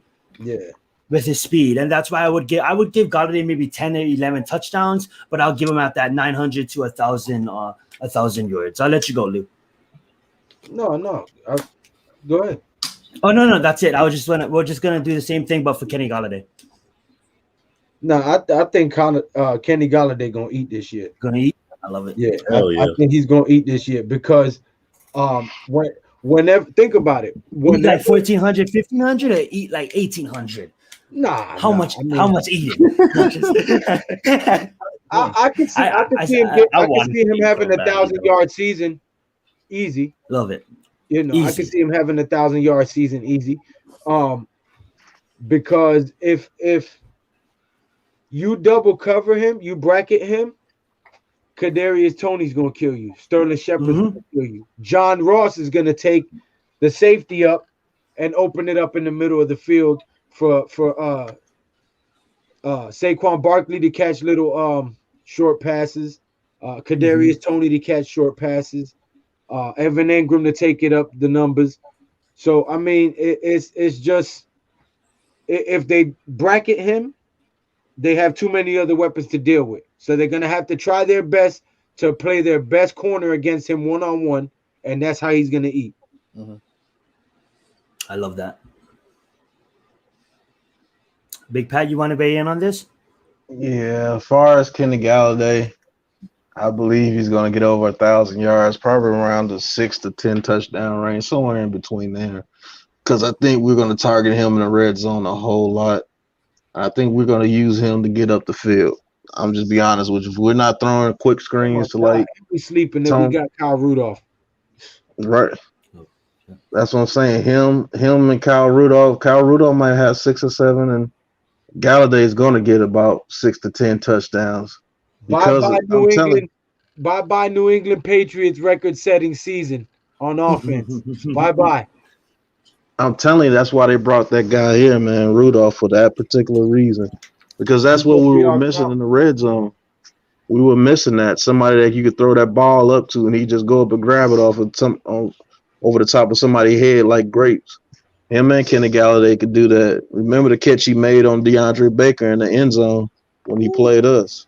That catch was amazing. His second year, Kenny Galladay was leading the league in fantasy, like too. Like it's just amazing stats. Like when it came down to like just snatching the ball out of the air against 1v1 coverages and stuff like Pat, that. What you doing, amazing. Pat? Huh? What you doing, Pat? I'm in a hotel. You look like that looked like a cabinet. I think that's a art or some picture. Yeah, I thought it was a cabinet. My bad, Pat. Your quality time. No, not really, but it's gonna happen after I get done, though. But I truly believe this offense is gonna be spread wide open. But we're going to use Kenny Galladay to move those chains, and that's why he's going to get over 1,000 yards. Those first and second down quick curls where he gets 10, 13 yards, and we keep pounding it to him. And then all of a sudden, Kadarius Toney gets a quick screen that goes off, or somebody like Slayton, you put him one-on-one, and he beats that corner, we go deep. I believe this offense is going to be fun. 60 yards up the gut. Because he's going to get at least one. So I think this offense is going to be just as fun to watch as this defense. I truly believe so. And we can have a hell of a season, man. I believe Y'all get prepared to cheer a whole lot this season, man. I can just feel it. I feel it just the same way I did in 2011 and 2007. I feel the exact same way. We got a chance to make some noise. Let's get it. But, yeah, that's my prediction for Galloway. About somewhere between 1,000 and 1,100 yards and about 6 to 10 touchdowns. I like that. Ash, Barkley, you guys want to weigh in on this? Yeah, I'll get on this. We with Galladay and Toney, we could really have what we thought we were gonna have with Brandon Marshall and Odell.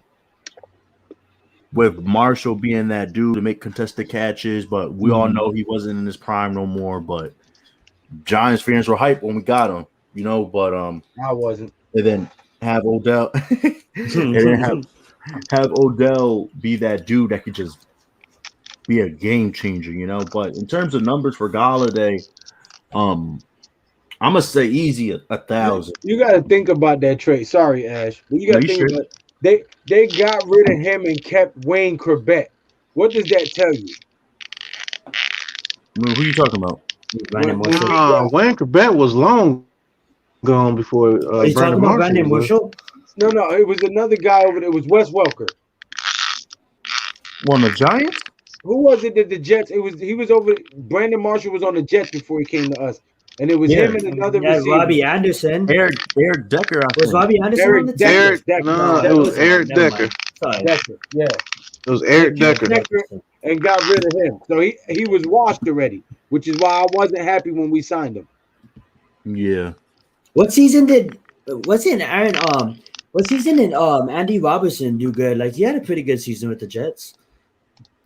Who? Whatever it doesn't. Andy Robertson or what his name is. Maybe it's not even Andy his first Robinson. name. Yeah, Robinson. Let me look his name up. I said Wayne Corbett, boy. That was a long time ago. Yeah. Man, Wayne Corbett, boy, that was Yo. back with Jumbo Elliott and Keyshawn Anderson Johnson. Robertson. Where do you get that hat from, Zion? I don't like that hat. Fanatics. I like the 2020 draft hat. Oh yeah, I've seen that. Not too. last year, but the one Andrew Thomas had. It was Robbie like Anderson. My bad. Robbie Anderson. Yeah, Robbie Anderson. Yeah, he had a good Anderson. year for them. He's with the Panthers now. Yeah, he is with the Panthers. I think we got Marshall in 2017 or 2016. Because we got Marshall like 2014 or 15. 15. No, Was that long ago? No, the Giants got Marshall 2017. Because if you got him 17, Robbie Anderson put up 941 yards and 7 touchdowns. No, we got Marshall in 2017 when we had that disaster. Yeah, because Robbie Anderson was balling out. He put 941. After everybody's got broken. We got him after the season. We went to the playoffs. Let's Google it. Because that's when we got rid of Cruz, and then we replaced him with Marshall. So we had Odell, Marshall, and Shepard, and then they all got hurt that one game against the Chargers. They all broke their ankle. It was against the Chargers. When OBJ had ankle injury, sat him out. It's 2017. He signed with the New York Giants. He played for us one season. Yeah, because we went 3-13 receptions for 154 yards. So it was Robbie Anderson that they had. That was a doink. Yeah. But yeah. Back to anyways, the numbers. I think Galladay is gonna have I think he's gonna at least have 1,000 yards. Like that dude, if you like, he's just getting out of all them years in Detroit. He's still young. I think he's what, like 27? Yep. He wants 26 or 27. Yeah, he wants to be. He came to New York because he wants to be the star. You know, he wants to be. And he went to a big market, and then what? We were competing. Who were we competing with when we signed him? Baltimore, Cincinnati, and the Bears, and Miami, right? And Chicago. But he came to us. I'm grateful for that. So that just tells me that he wants to be in a big market. He wants to be that star, you know. So I feel like he's gonna put in the work. I think he's gonna get close to 8-10 touchdowns. I wouldn't be surprised if he has the best season of his career, for real. I'm not gonna lie. Well, he did have a big season in his third season, I think. But I love that. Continue, Barkley. Yeah, if we go to the playoffs right as we should, Kenny Galladay is gonna ball out big time in the playoffs. I love because that. Look, here's what I think. Because we ain't made to the playoffs since 2016. So if we go 10-7, make the playoffs, I think it motivates the Giants to want to go to that Super Bowl. But I don't think it's gonna get there because I don't think we won't have an edge in the playoffs. I just hope we do though. His best season. I was just about to say that his best season. Like I thought it was more, but he put up 1,190. But he did that on 65 receptions, and he got 11 touchdowns. So yeah, I don't know why I thought he had like a 1,300-yard season. I thought he. Well, anyways, that's pretty impressive for 65 receptions. You know, I mean, 11 touchdowns. Yeah, and also. Sorry. No, it was you. When you're playing for the Lions, it ain't that much things you can expect. It's the difference, though. We got players who wants to be here. And also the injury. Go ahead. The injury narrative as well. I think is kind of like overrated for him because I'm looking back at his career stats. He played his rookie year. He played 11 games. I don't know if that's due to injury or if that's just due to like him being a new receiver. And then his 2018 played 15, 2019 played 16, and then last year was like his first year of him getting like injured. He only played 5 games, so hopefully he can stay. If he gives us 16 games, he'll definitely be over 1,000 yards. Easily. Yeah. I'm excited for this offense because it's been a long time since I've been real hyped up to watch this offense play. Because sometimes when I watch this offense, it looks so depressing. But yeah, because we didn't have anything. yeah, but this year we should Zion, be scoring, we should be scoring over 25 points a game. If we Zion, score over 25 points a nothing. game, I don't think there's too many teams out there that's going to beat us. If Listen, we're scoring over 25 points a game. I wouldn't expect that the first 3 weeks of the regular season. Me either. Because they got to get to know each other. Garrett sucks. I'm sorry. Listen, I'm trying to be optimistic. You right with them curl routes. I'm trying to think about that think tank, Lou. They have a think tank now. If we had Pat Shermer as our offensive coordinator, I'd be excited. If Freddie Kitchens was our offensive coordinator, I'd be excited. If Russ Callaway and Freddie Kitchens was a duo as offensive coordinator, I'd be excited. But I just can't get excited with Jason Garrett. I get excited about Saquon Barkley and Kadarius Toney and Kenny Golladay, but I'm like, this dude is he's like chicken breast with no seasoning thrown in the oven. Flavorless. Dry.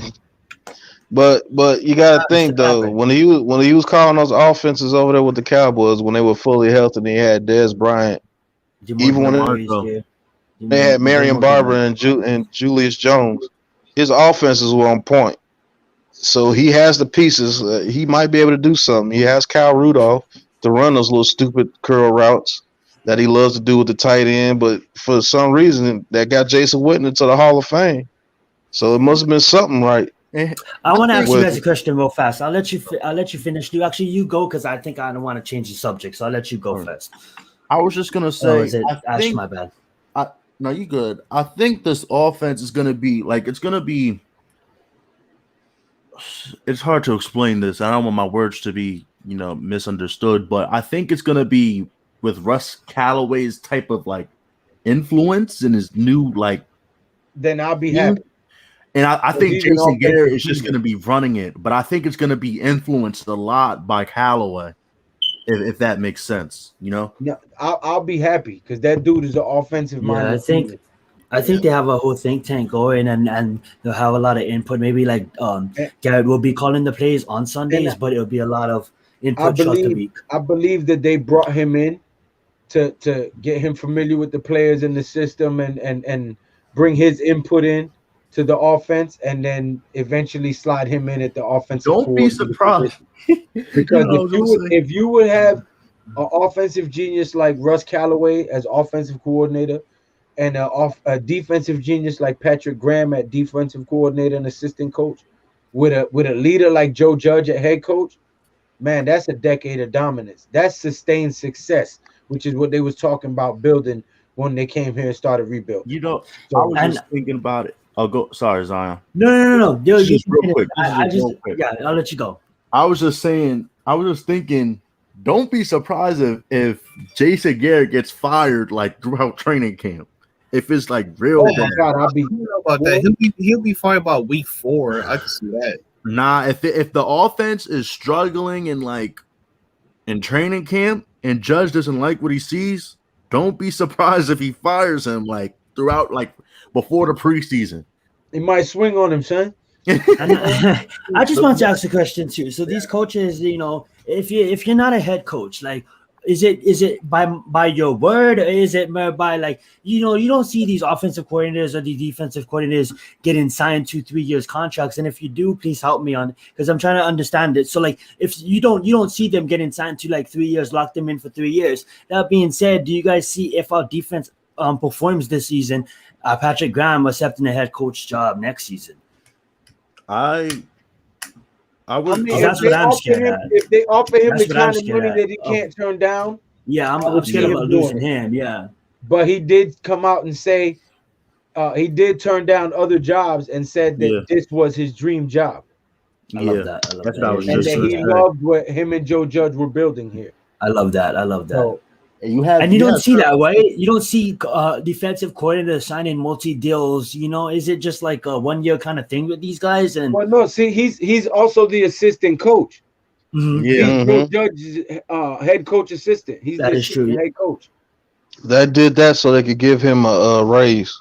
Nice. Right. That is true. And Thank you. That's a good point. if we do make a deep playoff run or a playoff run, and he feels like he has unfinished business, then he might be willing to stay just to try to get that ring rather than go somewhere else to try to rebuild with different pieces. You see what I'm saying? Right now, this draft and this defense is catering to his scheme. And So also, I don't think Graham is going anywhere. Yeah, I don't see Graham going anywhere unless we win the Super Bowl. And also, not to make this a race thing, but you're not seeing too many black head coaches getting hired, you know, in the NFL. Like Eric Bieniemy still what is it, like 2 years now, where he's been like hyped up as like the head coach attraction, and he went into another regular season without a head coaching job. So, you know, I don't know. I don't like what I'm seeing with like black coaches. I kind of think outside the box on this. They saying Eric Bieniemy is known for his offensive things, right? His offensive schemes and things like that. Yeah. Well, we all know Andy Reid is calling all the offensive shit over there. Yeah, that's what I was just about to hands down. Too. I believe if he gets a head coaching opportunity, I believe he's going to be a major bust. Reason why, I could tell character off a lot of guys just by looking at him. I looked at Haskins and I told you that guy was going to be terrible when I looked at him. Yep. When I look at Eric Bieniemy, he can go far left or he can go far right. I believe he's the type of coach that could berate players. And if he doesn't have those credentials like they say that he has with this offense and running that offense over there in Kansas City, which I truly believe he doesn't. I believe he's just calling the plays for Andy Reid and they're working. That's what I truly believe. Andy Reid is an offensive genius. If he gets a job, it's either going to go far left, it is going to go far right. And if it goes far left, it's going to do a whole lot more harm to his career than being the Chiefs coordinator. That Andy Reid is coaching him up to take his place. I mean, Andy Reid is old. He knows exactly. So he should stay where he's at. Yeah, I believe that's why he's also the assistant there now.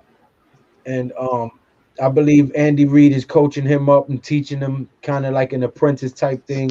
Not trying to play him. I'm not trying to play Eric Bieniemy by no means. Not trying to play him at all. But I mean, I believe that he's content with being under the tutelage of a coach. I think that's Andy Reid. No, he wants a head coaching job. But I think he understands that he's next in line for that head coaching position. Yeah. Because they have a young Patrick Mahomes.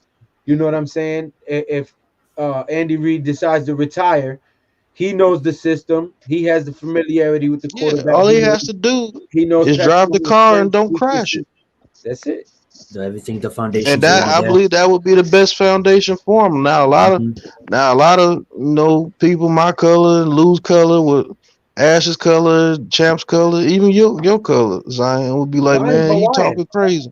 Zion's No, I get what you're saying because that was being brought up a lot, like, and that's why some teams didn't like look for him. But sometimes them same people that are saying everybody wrong for not giving a head coaching job, those same people he go gets a head coaching job but go 1-15 and bomb and get fired and be saying that he was sorry as hell. You see what I'm saying? Yeah. If he can stay with the Chiefs for about 2 to 3 more years or however long Andy Reid wants to coach, and he gets that job at Kansas City, I believe he will have way more success than going out there chasing one of these jobs and getting that job where they're not going to support you the way that you're supposed to be supported from the get-go. You have to be a damn good coach when you of color and you go to these teams. You have to have a plan and you have to execute that plan no matter what, because they're not going to support you as good as the other color of guys. That's just fact. Same thing they did to Ty Bowles. Same thing they did in life with Art Shell. Anybody is, you got to have a plan. It's not that we plan to fail; it's that we fail to plan.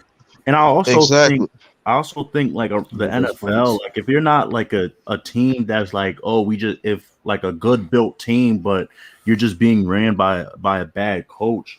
I think like if you're a team that wants to start over and stuff, they're looking for like these coaches in college and like these like how the Panthers did with Rule and then even though Arizona, I believe that they messed up with the Kingsbury hire because he's been lackluster to me.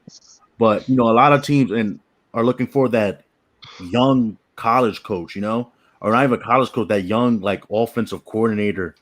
The Giants, I felt like the Giants signed Joe Judge because Belichick, like, told them to, But other than that, a lot of these teams are looking for that young college or good, off. Well, he gave his seal of approval, and a lot of teams are looking. A lot of teams are looking for young energy, young-minded players because the game is moving in a different direction.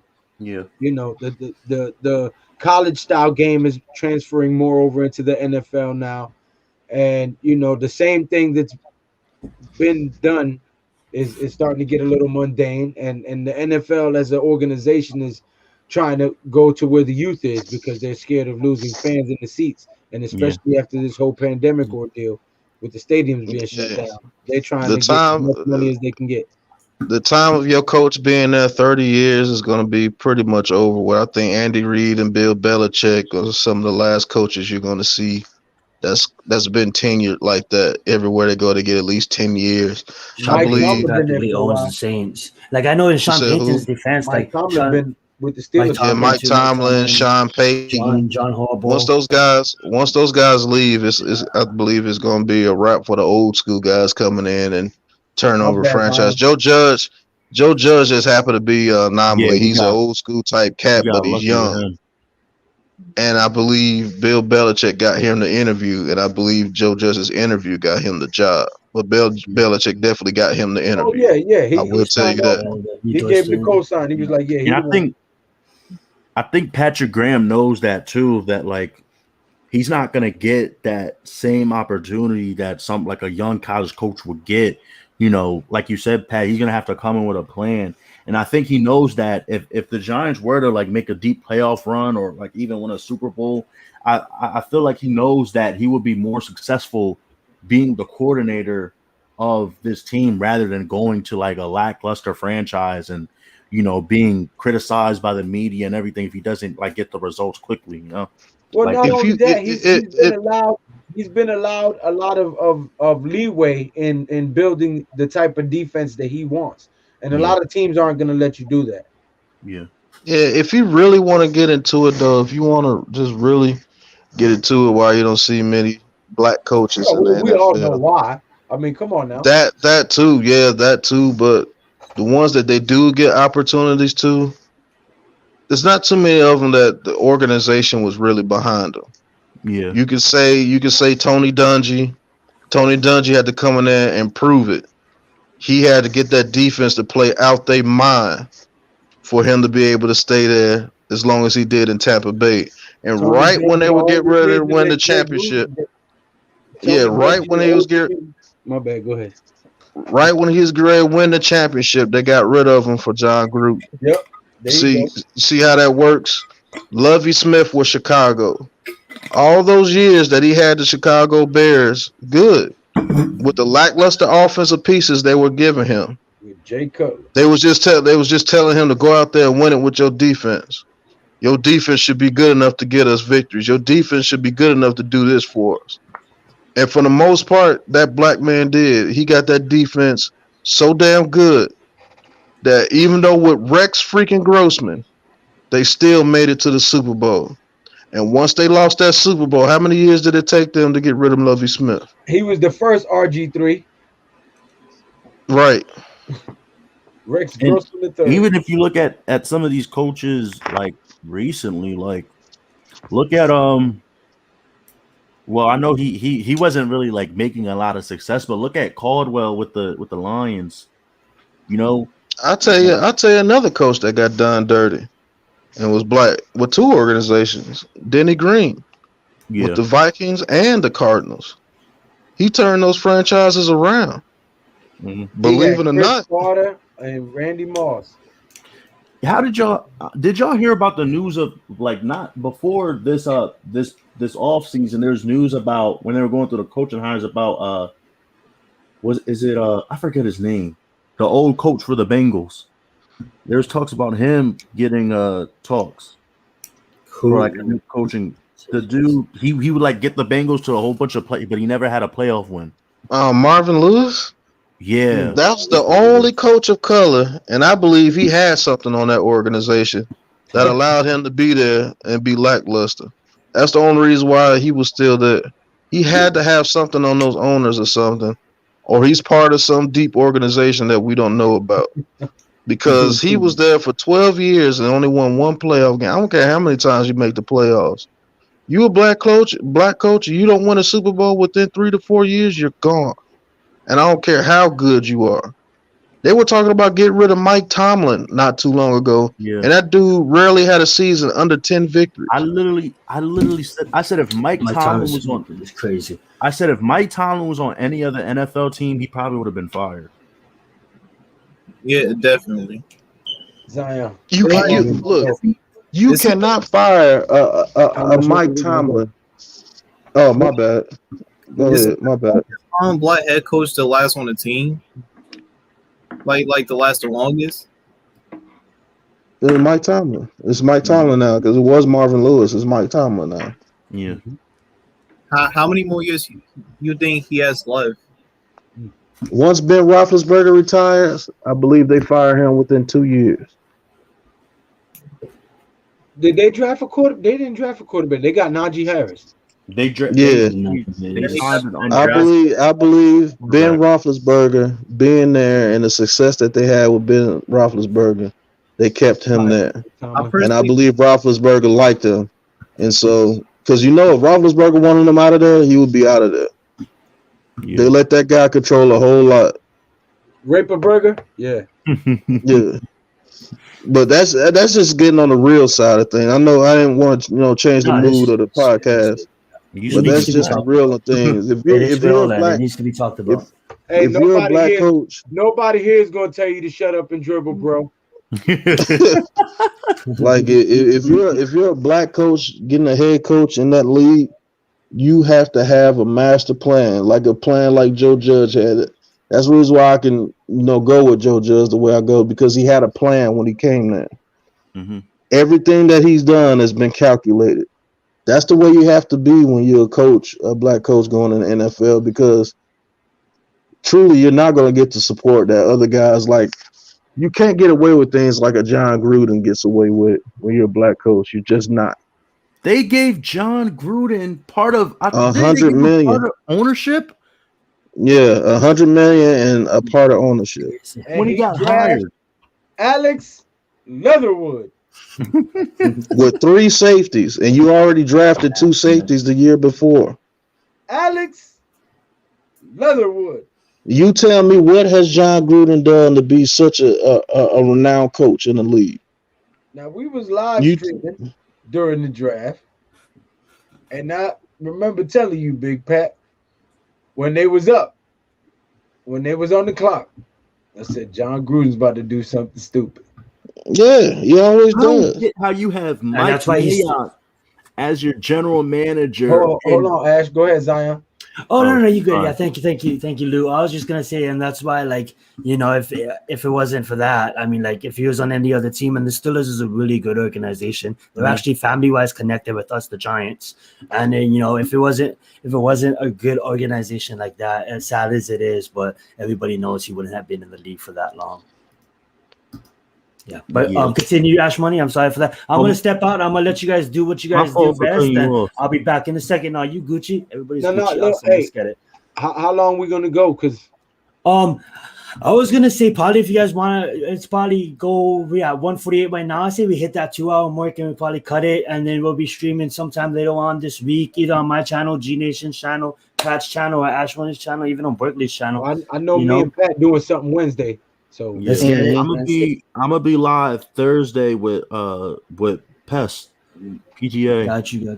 Why don't we do this then? Why don't I stay and we just go around and we just give our last thoughts and stuff like that, and we just talk a little bit about the draft picks overall, what you guys think of it, and like we just talk draft for the next 10 minutes, and then we'll probably cut it and then we'll resume this, guys. Make sure you guys all click and follow everybody's channel. Ashmoney, Barkley, I'll link your guys' channel after we're done here, but make sure you guys can link it right now and stay in the chat then, after we end so we can. Yeah, we'll stay in the chat and we'll connect. But yeah, you guys can take it over if there's anything you guys want to talk about. What pick, like we didn't really finish what Barkley's question. I would say the pick that kind of surprised me the most, I was probably unsatisfied with the most out of every pick will probably be just the cornerback we took in the 6th round. When I finally got the chance to look into him and I understood that he was a 3rd round. Yeah, I understood that he was a 3rd round value. I'm like, oh, okay, I understood that. But as an overall draft, I think we had a solid draft, and I'm including the picks that we did get last year. So next year. So I would say out of everybody, that would probably be the one that mostly surprised me. But as a whole, I'm really I can say I really like every single pick, and I think they'll find a need to where everybody fits. You know what I'm saying? They'll find a spot for everybody. And that's what I like about this draft. You know what I'm saying? It adds depth. Lou talked about the offensive line that we did get after. And it just, I'm excited for the season, boys. I'll let you guys continue. Whatever you guys want to talk about. We can talk about some of these players. If there's any player out of the 6, the 6 that we took, even the free agents. Not the free agents, but the undrafted rookies we grabbed as well. I will say this because you said we could get back to the Daniel Jones thing. I never got to say my thoughts about it. Yeah, if you want to say your thoughts about Daniel Jones, listen, let's get it.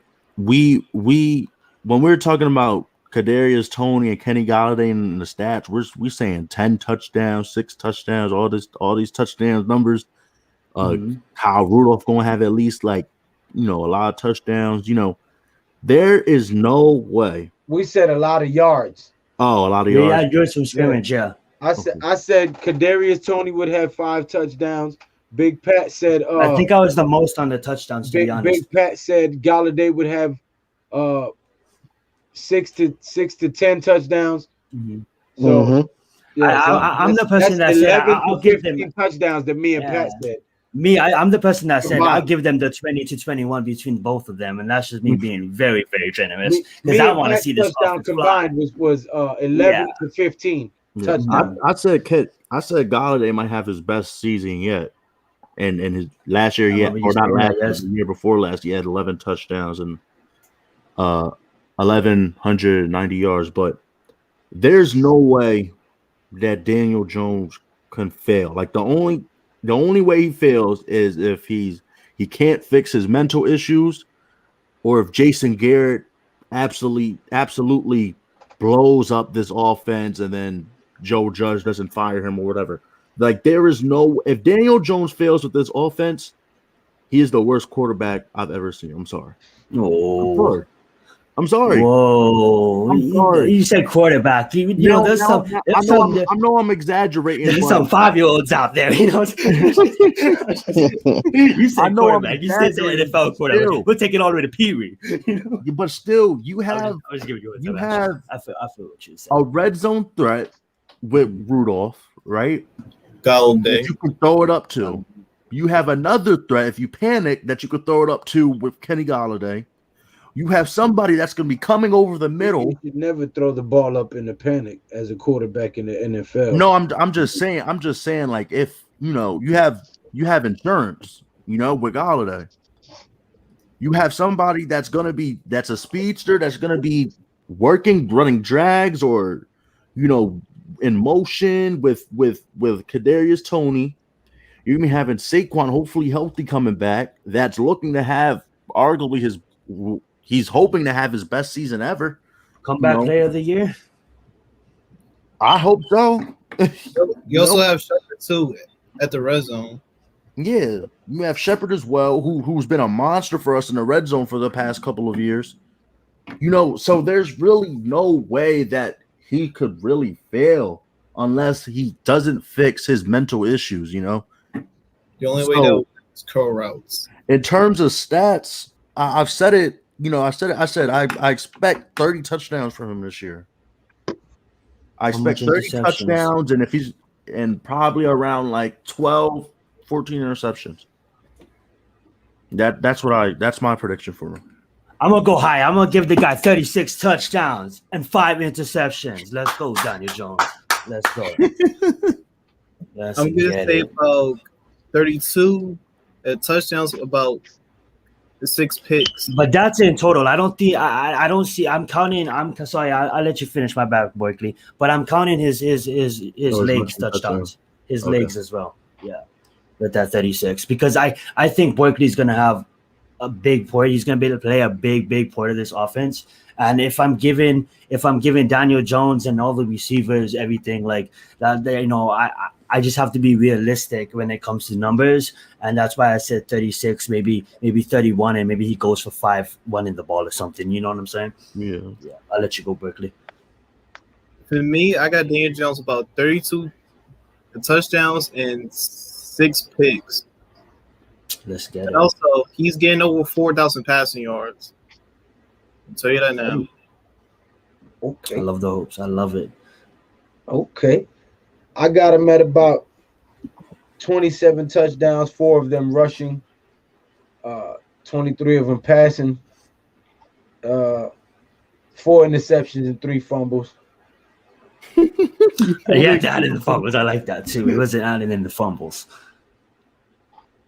Big Pat, you want to weigh in on this? Yeah, but Daniel Jones, I say he has a total of anywhere between 28 and 30 touchdowns. I believe he goes right under the 4,000 yard mark. It seems most quarterbacks go like right under the 4,000 yard mark before they start to take up about 3,800 yards. And yes, he will have about 2 to 3 fumbles. And he's gonna have about 2. He's gonna have one of those times where he stands in the pocket too long and gets stripped. Yep, he's gonna do that. I promise you, he's gonna do that throughout his whole career. Oh, trust me, it's gonna be like Eli did it throughout his whole career, but I mean, the right. was, yeah, Lou, it's gonna be like once or twice he looks at that one receiver way too long and then ends up fumbling. I do want to say one thing though, before we go off the air, man.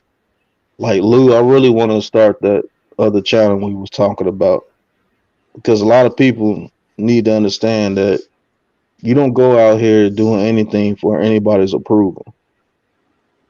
That's the thing that I was talking about with Eric Bieniemy. Oh no! If he goes out, if he goes out there and really pushes for one of these head coaching jobs where he's not going to be secure, he's not going to be secure. I promise you, they're not going to put behind him. Yeah, that would be good, Fernando. But they're not going to be behind him as they would like an Andy Reid or a Sean Payton. They're not going to give him that support. I promise you they're not. Right about now, with this type of climate and with all the players speaking out and the coaches getting involved and standing with some of the players, I mean, this might be the time for a change. So, but yeah, we definitely got to do that. But the thing is, that's not a change, Lou. A change is everybody putting the money. Yeah, I'm not saying that would be a change. I'm saying that with the current climate right now and the younger generation pushing and the younger generation being more integrated and on the same page than younger generations in the past, I believe that things are going to start to change, because a lot of younger people are starting to ask the older people the tough questions, and the conversations that have never been had are starting to take place, even though they're uncomfortable conversations to some people. To others, it's been uncomfortable our whole existence. But one of the greatest quotes I ever heard is, "How you going to win when you're only fighting to be equal?"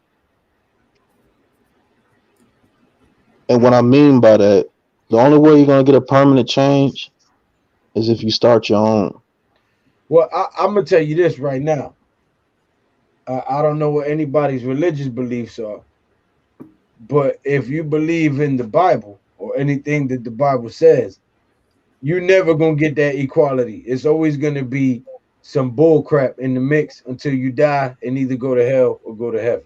Now, as far as anybody's religious beliefs, you're not going to get your flowers here. You're going to be rich here, you're going to burn in hell. you're gonna suffer here. You're gonna go to heaven.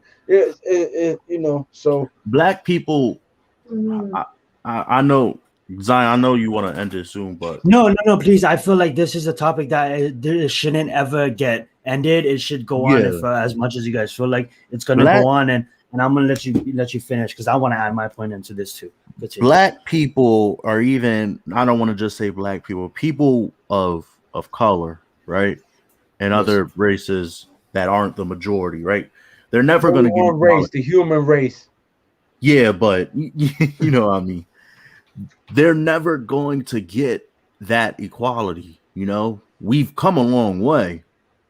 You know, right now is way better than how people like us would have been treated back then. You know, but even today we're still being oppressed. It's just not as bad as it was back then. You know, we still have a it's still as bad. It's just they have a more structured. It's masked. Yeah, it's masked. They have a better system and way of doing it. Like and that shit is just it's sickening, bro. Because it's like it's just not called slavery anymore. It's called incarceration. We're still because under the 13th Amendment, slavery is abolished. But under the very next amendment, it is then reinstituted when you are sentenced for a crime. Mm-hmm. We're still under that. I always like to say we're still under mental slavery, you know. Which is why they came out with the vagrancy laws and all these other things and started turning misdemeanor crimes into felonies and things like that. But you know, this is a football channel. You have and I just wanted to say this, like, you know, as sad as it is, I mean, like, it's been going on for over 400 years, and even before that, you can go back all the way to the pyramids and all the way before that. I'm not gonna get into any aliens or UFOs on this channel, but what I am gonna say is, you know, we are going through an awakening as a species right now, and there's just a lot of young people right now, the millennials, the Gen X, not the Gen X, is the iGens, that is actually realizing and actually fighting back. We actually have people, you know, as sad as it says, like, I'm Hawaiian, guys, and the U.S. government came to Hawaii, locked up the queen in her own palace, put the rifle to her head, and forced the kingdom of Hawaii over. It was a legal overthrow. The United States came and they took the land from my people, and they took my. I don't want to cry here, but all I'm trying to say is, like, yo, no matter what walks you are from life, you look at the race that we have. We're going against the Chinese right now. You know what I'm saying?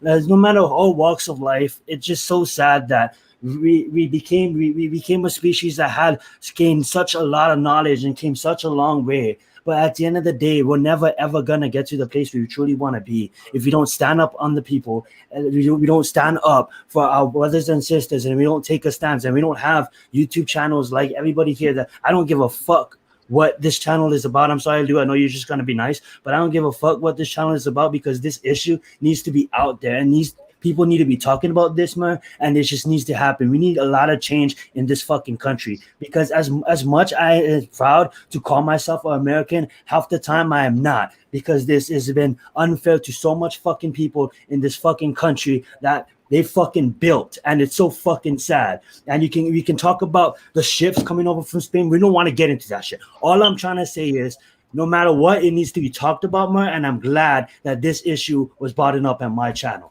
And I just want to thank you guys all. And please, whatever time you guys want to come and talk about this issue, this channel is always open, and that's the truth, and that's 1,000. That's from the heart.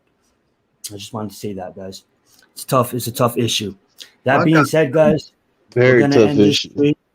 And please feel free to shout out everybody on their own channels. Feel free to subscribe to everybody's channel. Like this video, we have touched on a lot of things important on this channel, but I think this last topic was the most important, and it's about speaking up, and it's about, you know, everybody just about speaking up. Disrespect, and this is gonna sound mad racist right now, but from one islander to another, I'm gonna need you to do your Maui shit right now, because you just really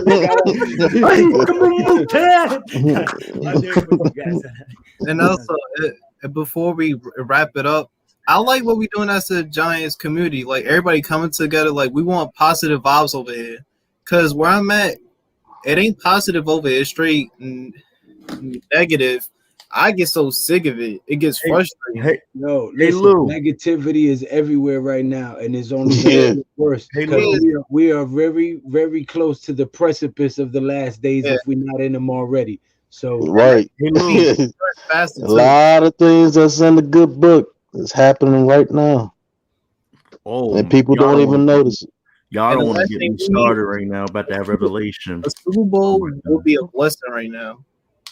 Hey Lou, you in Winston, right? Huh? I want to end this, guys. Thank you guys for watching. Go subscribe to everybody's channel. You guys are amazing. Everybody subscribe. You guys are awesome. Let's get it.